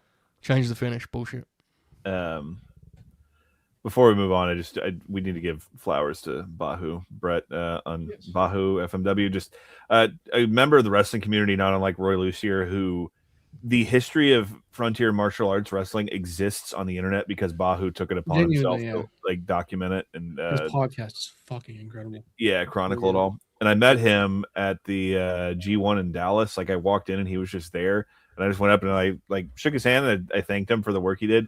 And his wife or his girlfriend was with him and looked so confused. And like No. I could hear her like asking him as I walked away, like, why did that person know who you are? You blew up his spot, bro. Yeah, I But, know. That's awesome. You mentioned Roy Lucier. I brought this up on 4 consistent shows, and I'm going to do it again. He posted this. Let me find this here. Buster knows where I'm going here. He posted this Japanese magazine cover. Is this the NWO one? Bro, this... Look at that shit. It's so fucking So sad. the reason this popped me was... I think we've all seen the footage where Hogan stops the boys to get this photo. Like, he stops them and goes, like, this one here. Look at the lighting on this son of a gun. All the trash in the ring and shit, dude. Dude, that's unbelievable. That's... I just looks... That, to me, that's just pro wrestling imagery there, right? Yeah. Like, just Like, looks genuinely beautiful. out of a movie kind of thing. Yeah, amazing stuff. Roy, I don't think he doesn't have the most expansive collection. I think he has the most unique collection of pro wrestling ephemera of anyone in the world. Yeah. Yeah, awesome stuff. Oracle, another double pick for you, mate. I'm going to take Pitbull number 1 and Pitbull number 2. Nice. I think they Feels need like to they go. had to go, didn't I it? think they needed to be drafted. Yeah. Yeah. I agree. One of That's the best the theme right songs one. ever, too. Yeah. Good to see the ECW tag division slowly but surely getting some love, right? And yeah, a fitting pick. I like it very, very much. And our friend John Burr has loved tonight's program. He is back once again. He says another college football playoff classic comes to a thrilling conclusion. One can't help but wonder what Buckeye confirmed shoot would have drafted up. Oh, and thanks again, bros. Thank you, John. Continued Thanks, support. Yeah, Oh, legend. Thank you. Buckeye is something we should probably stick with, I think. Yeah. Excellent work. Thank you, John. This game does rule, by the way, just to point that out. It Yeah. does, yeah. Yeah, are they losing the Buckeyes? They're not Oh, playing. they've already got. Oh, their they're not ass playing. kicked Oh, I last read week. this as like Shoot could have been here, but he's instead watching the game, and I was saying that's definitely No, not the they case. got That's knocked out. already- Oh, they're out. Oh, fuck. Yeah. Fucking OH. Buckeye. Old Buckeye, fuckeye. All right, excellent. Where was we at? It was Oracle's last picks, right? Not his Yeah. last picks, but Yep. he was the last pick. Yeah. Pitbulls. Okay, Buster, your 14th pick, I believe. Yes. Yep. I'm gonna do some fantasy booking here. Oh, I'm not explaining anything. I'm gonna Punk say the didn't name. work there, bro. No, he didn't. But you know who did? Roadkill. Let's go. Roadkill. Let's fucking go. Jesus. One of Taker's best opponents, Alex, Yeah. is gone. Dude, I have you ever found him, seen his, Vince. I found the guy to wrestle Undertaker at WrestleMania. have you ever seen his match with Sabu in like 06? Yes. It's so good. Dude, all jokes aside, Doring and Roadkill were a fucking awesome tag They team. They rule. were, yeah. No, well, the question is, does he get Doring? Does he complete the team? That's the Nope. question we know. No, I'm creating a team from scratch. that's the fantasy book. Okay, all right, we'll let Yeah. that play out. All right. I dig it. Okay. I'm not taking not Dr. Death. I'm not taking Stevie Richards because he's worse than a podcaster. He's a YouTuber. Yeah. Nova does sad. have good shoot interviews, doesn't he? Yes, but, you know. Yeah, but he's gonna have to wrestle. He's still active. You could take Luther, Dr. Luther. Listen, why bother trying to be ethical or fair? I already took on Anderson. Let's just take beautiful Bobby, bro. Who fucking cares? There you go. What are you gonna do? Arrest me? No. Come get me. I'm getting Bobby Eaton. Take me. Yeah. I want beautiful Bobby. I want that. There's no one as graceful as beautiful Bobby. One of my all-time favorites. I can get him on this squad, and I can have him work with Eddie Guerrero. I mean, that would be beautiful. Absolutely beautiful. Tajiri and Bobby Eaton. The question I ask you here, live on LNG 195. Beautiful Bobby joining the team. Alex, this is your final two picks, mate. Let's close this thing out in style, brother. Yeah, I took the Steiners, and all due respect to Public Enemy. I thought about taking them for my final two picks. Yeah. But I'm going to take for my final two picks two very decided or ECW branded fellows from two decidedly different eras. So for pick number 14, a guy whose influence can still be seen every time Hangman Page wrestles. That is Easy Money. A guy, Jason Jett, I think is what he also wrestled as in WCW. And a big fella who was doing some pretty cool shit at the time and had some fucking bangers with Kid Cash in the second half of 2000. And then my last pick, I teased this way earlier in the show. 911. How fucking awesome was the 911 gimmick? Yeah. You know, his biggest problem was he wanted to actually wrestle matches. He was living the dream. He just came in and chokeslam dudes, but it came out to Frankenstein by Edgar Winter, and is just good shit. So Easy Money, pioneer of the now known as the Buckshot Lariat, and 911. Who had a You're good always run. looking for a good like victory cigar final pick. 911 is pretty strong in that regard. There you go. The great Rob Naylor on his Full Sail Behind appearance pitched a 911-esque gimmick for the Beast Maltos, in which in the middle of matches that you just hear the big roar and he just comes out and just kills people. That's awesome. That'd be sick. He says something to the effect of like, obviously he's a great worker, but like, you know, who needs that? Let's just get him. Let's just have the roar go, and he comes out and beat. I said, yeah, let's do that. That's a great idea. All right, so I think this guy has to be picked. He's in a bit of a strange spot in his career, but this is a huge part of his story, and I think he is still on the board. I think We talked about him earlier, but Steve Austin has not been picked, right, fellas? Not been picked. No. Feels like he has to go. His actual work in ECW, a lot of it is just the promo work because he's obviously hurt coming off of WCW. Is a run that he obviously talks about at length in terms of being important to his story. In terms of where he's at, he's obviously in a literal middle ground in terms of like his visual, right? He looks like a sort of combination of the two versions that we remember most. But it's Steve Austin. And I think when you think of ECW, yes, it's a place where guys, the guys called home, but it's also got a place where guys reinvented themselves and got like a bridge, We talked about Cactus earlier. I think Steve Austin has to go to someone, and I would like to have Steve Austin personally. Give me Steve Austin. It's my final pick here. Buster, how you closing out? Who's Roadkill's partner, brother? So earlier, I was doing some research and I discovered something that pissed me the fuck off. Alex might know what I'm talking about. He liked the tweet. I don't know. They wore similar garb, so I was like, that'd be a funny team. I'm gonna take Mr. Hughes. Oh, dude, Mr. Hughes, Beast fucking mode. He was awesome, dude. He has a 2.97 on Cage Match. Fuck that. That's Fuck off. Stupid. Just because he was big, I'm giving him his flowers right now. Yeah. Mr. Hughes, I respect you. Yeah. Good for you, dude. Total protection. Anyone who's big just immediately just gets just the shit. You ever kicked seen out that of them on fucker there. take a back body drop? Shut the fuck up. All right. Dude, there's that match where it's like the Steiners versus him and Vader, where they just both just fly for all their stuff. It's fucking awesome. Dude, the way he runs the ropes too. Fuck. Yeah. No. Cosign. I like it. Hilarious way to close it out, but a cosign nonetheless. Excellent work. Okay, Oracle. I asked this with immense fear in my voice. Take us home, brother. What we got? I think it's only necessary, only right, and only appropriate to take someone who was simultaneously both an ECW legend, but more importantly, in today's world, a TNA legend. Dango? Someone who is often forgotten and ignored. I'm talking about the great Simon Diamond. Oh, Yes. Pat Yes. Kenny. Oh, fuck off. I think you're talking about Christopher Daniels. Yes. In the words of Jim Lampley, it happened. And I thought about it. I thought, we all know Kid Cash is better, but what's You better? don't say. What's better than to pick Simon Diamond Yeah. to wrap up this? That's called art. Yeah, That that's is- well played. Yeah. It's called art, brother. Wow, what a moment. What a way to close this thing out. All right, folks, here's what we're going to do. We're going to put a poll up for you guys to vote on. In the meantime, we're going to just tell you guys why you should vote for us. And then once you guys vote, we'll do our plugs and we're going to get on out here. I thought this would be a short show for the flagship. We just had so much damn fun. How could it be, right? So if you haven't already, please like the video. Contreras and Alex, I will start with you, mate. Why should the people vote for yourself once this poll is up and running? I keep true to the net. Let me try that again. Take two. We're live, pal. I stick true to the spirit of ECW with the inclusions of the likes of Sabu, New Jack, Shane Douglas, of course, along with Francine, Balls Mahoney, Spike Dudley, Easy Money 911. But then, inject a little bit of fun. You got Sid in there during his jeans phase, leather vest Sid with the jeans coming down and killing some fuckers. I mean, you're going to lie to yourself if you say you don't want to see ECW Sid against 93 Stan Hansen.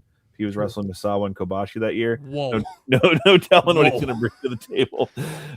International flair in the ways of Great Sasuke and Hayabusa. I already mentioned Stan Hansen, but other legends of the game, and Dusty Rhodes in rare form as well.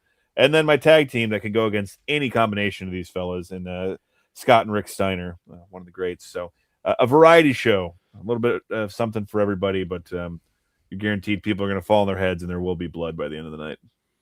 I don't think I have the strongest squad, I should say. Take two.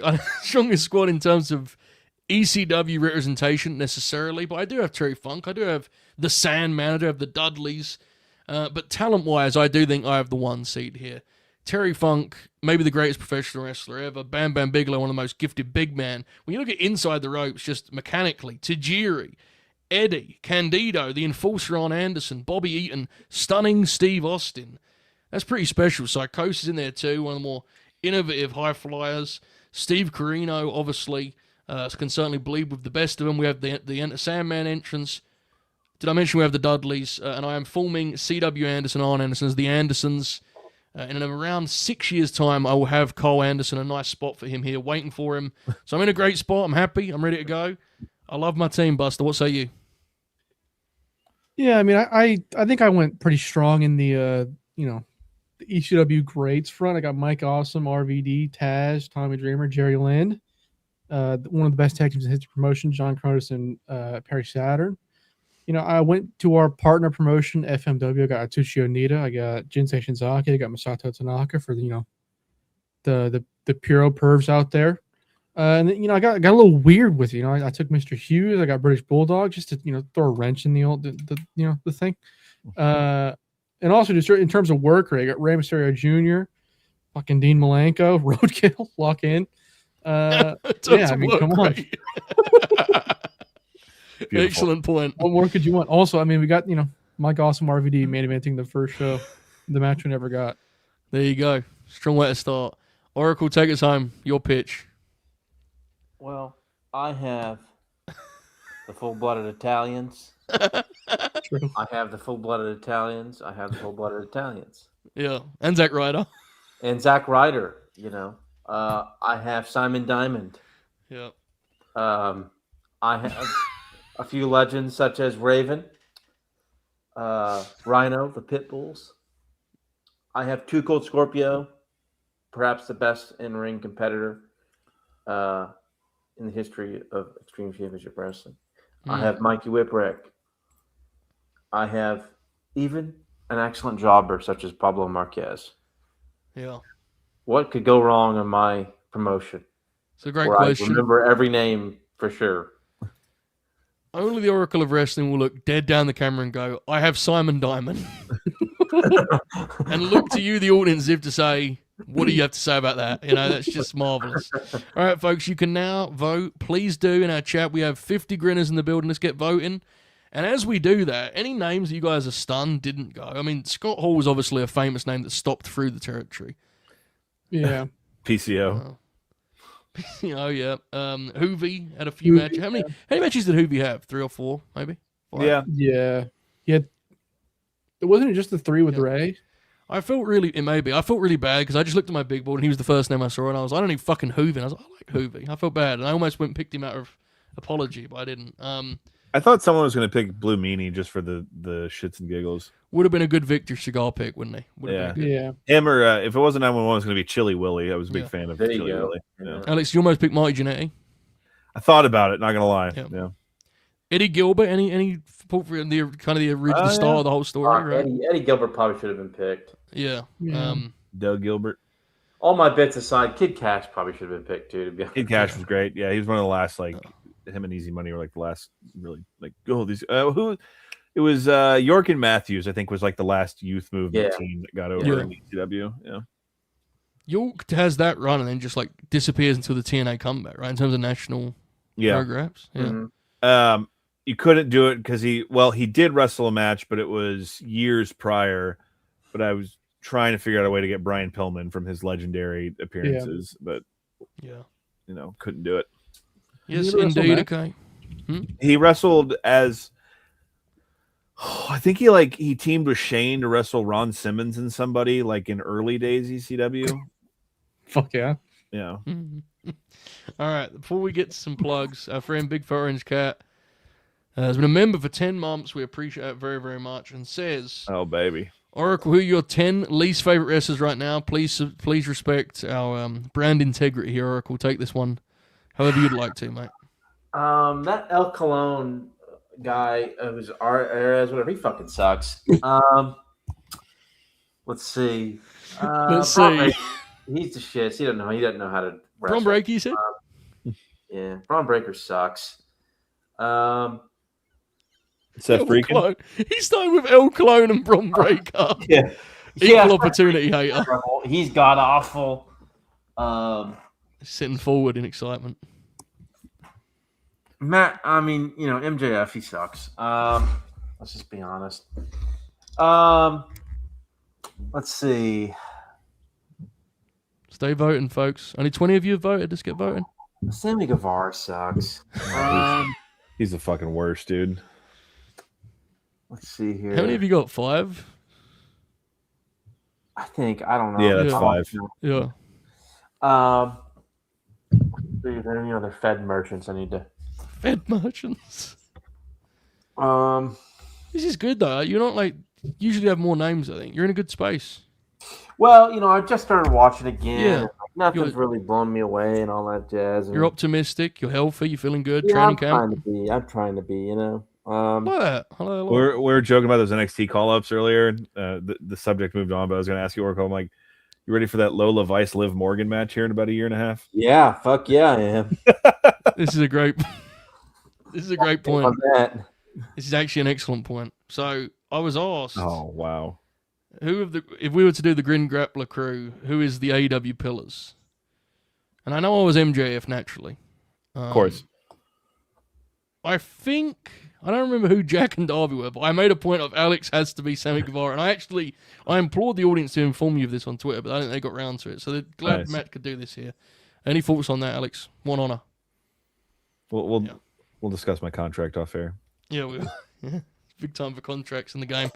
Folks, I'm not gonna say it out loud, but there's a comment that just got dropped that I agree with 100%. Let's keep the votes coming in, and while we do that, Alex, tell the people about the Contrarians. It's a film podcast. What did Colt say? It's a life podcast. Yeah. We are the Contrarians.com, at Contrarian Prime across social media. We took the last month off because Julio went to see his family in Peru, but we recently dropped a episode on this movie called Official Competition, Spanish comedy with Antonio Banderas and Penelope Cruz from a couple years ago. That is fantastic. We got some really exciting stuff coming up in the new year due to like the good feedback we got on some of like the commentary, like the Joe Kobashi thing. I think we're going to start instituting like this thing where once a month or once every other month, like Julio watches a match for the first time and we'll have like polls to vote on it and stuff. So we got that coming. And of course, just movies out the wazoo. So check it out.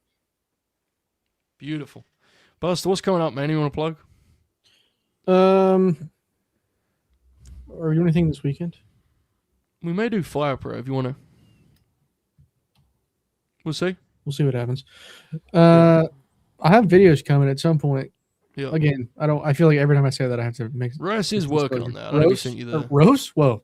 Rice? Rosa Mendez? No. Rice? Hold on. Don't rush.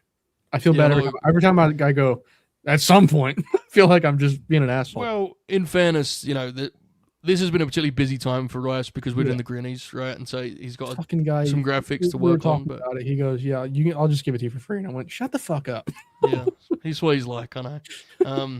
He is working on your thing though. I saw I know. the trial of it. Final call for votes, folks. Final call for votes. The Oracle of Wrestling. Any plugs? So we have what's that thing called? Grin Grappler. When's that? What's the Grin Grappler? Road Warriors. So we need to figure out, because now we're doing that retros on Tuesday. We need like a new day for Grin Grappler. Do we just go head to head with Raw like true savages, or do we go like, what do we do? Thursdays? Do we go off the Dynamite? What do we do you think, boys? Can't do Thursdays. Well, we can't TNA. Fuck. Yeah. In a month or two, we'll be able to do Thursdays. Once it settles down. We'll have to do a discussion in the. We'll do our own poll in the Grin Grappler group chat. Yeah, we'll figure it out. But that's the Road Warriors, as you said, and 1:15:26 are correct. Oh yes, 1:15:26. It will be myself and Joe here. I don't know if anybody else will join us. Perhaps I think they will. so. I think they will. They'll be drawn in. Oh yeah, we'll be covering what could quite possibly be one of the most pivotal moments in wrestling television history. I agree. I said the same thing earlier. Yeah, the start of a revolution, dare I say? Wow. Yep. TNAMC. Let's get it. All right. Click, click, bang, bang. Folks, there are no shows tomorrow. Novi and I intended to do something in the Discord, but SmackDown is on like in the afternoon, so we don't want to clash that because I think something's actually happening on SmackDown important. Oh, are they doing I another? hear it's not airing until. I mean, I know it'll air live in Europe, but like it's not airing until 8:00 in the States. Right, but the problem is because of the way socials are, it's gonna, like it will just be. I know. Yeah. So we're gonna do it over the weekend at some point. I'm doing the Joe Monty show tomorrow. Collision. I am back this weekend for Collision. Collision. Oh baby. John has sent a healthy, hefty super chat to say, Wow. Al Snow Jobber, how dare you snub Leaf Cassidy? Fuck. It's been a great John Burr night, folks. Yeah. A great John Burr night. I think he's got 25 bless. from the chat. Oh. Thank you very much, John. Far too kind. We really appreciate it. Very, very much. Thank you. See a Collision. We may do something on Sunday. We'll see. And then next week, it starts our little retro journey watching Royal Rumble 97. Let's go. We start a little climb through the road to Mania in 97, which is a show that Alex was at, actually, Mania 13. So, True. John, stay tuned on the Fire Pro front. It's a hell of a time. But yeah, that's what's coming up. Also next week, as mentioned, 115-26, and I'm sure there's other things that I'm forgetting. Oh, next week's Grin. Oh my God, I have a chance to play it again, Buster. Fuck yes. All right, final call. Oh, folks. yeah. And in the meantime, enjoy this promotional material.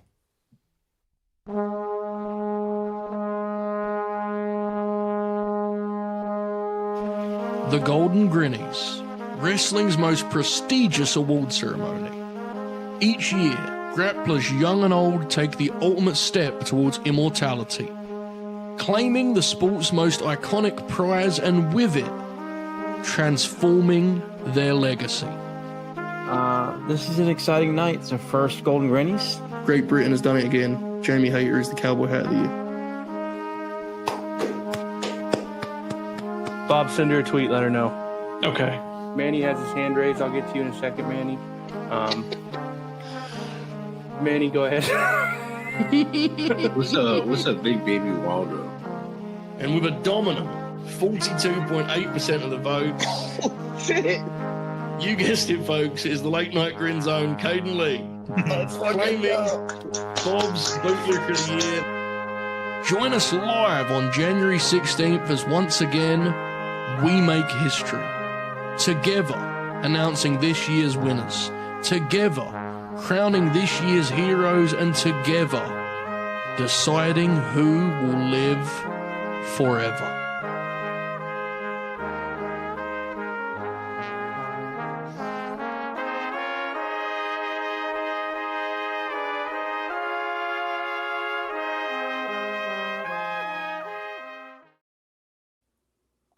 Yes, that's next week's show, January 16th. Outstanding. It's weird. I'm such a mark for myself and for this platform. When it cuts to Oracle saying this is a special night, I find it weirdly moving, that clip. I'm like, it was a special night, you know? This is good stuff. Particularly love the silence when Jamie Hayter wins. And Yeah. you just go, Yeah. I think my favorite clip is, what's a big baby Waldo? he's so earnest. Yeah, it is. All right, folks. The results are in, and they are conclusive. Yeah. In at 4, with 10% of the votes, suffering clearly from Dudley tax, it is Joey Bing Bong. Oh. And With finally, 14% of the votes, Team FBI Lord Oracle is in at 3. And with 31% of the votes, in at 2. An admirable effort from Brainbuster, but that means at 1. With 45% of the votes, a triumphant Contrarian Alex. He claims another specialty draft win. I believe you may have won the Ring of Honor draft. Maybe, just maybe. I can't recall. There was one we did where you won. I remember that because you did that speech. We don't need to repeat, but you did that. That was speech. the SummerSlam one. But yeah, That was the SummerSlam one. yeah, I might have won the Ring of Honor one too. But anyway, Yeah. I'll Who's take counting? that. Yeah. Alex, any words for the masses here? Oh, thank you so much for voting for me. I'm glad that everyone was able to see the light, or I guess the majority was able to see the light. But this is fun. It was. It was a wonderful time. Please support the Contrarians as always. Thank you again, a big orange cap for that. Prior questions, the Oracle of Wrestling. And this has been a wonderful, wonderful time. We hope to see you soon. Next week, as we said, the Grinnies, please be there for that, folks. That'll be a great event. Rice is working on some fabulous graphics. We're on the road to 200, boys.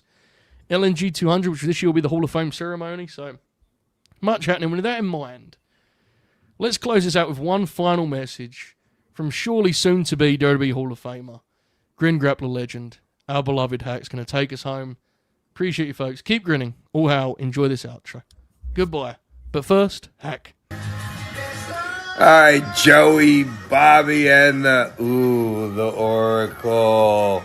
Dude, you're asking me a hard question here. Like the favorite or the ones that got me over the most. So I don't know. Stairway to Hell with Sabu. That might have been Ladders, Tables, and Chairs. Funk Out of the Box. Check that one out when I pulled him out of the box. Fucking, I don't know. Against Cactus. And then probably Cactus barbed wire match because I always wanted to do a barbed wire match with Cactus. Peace, bitches.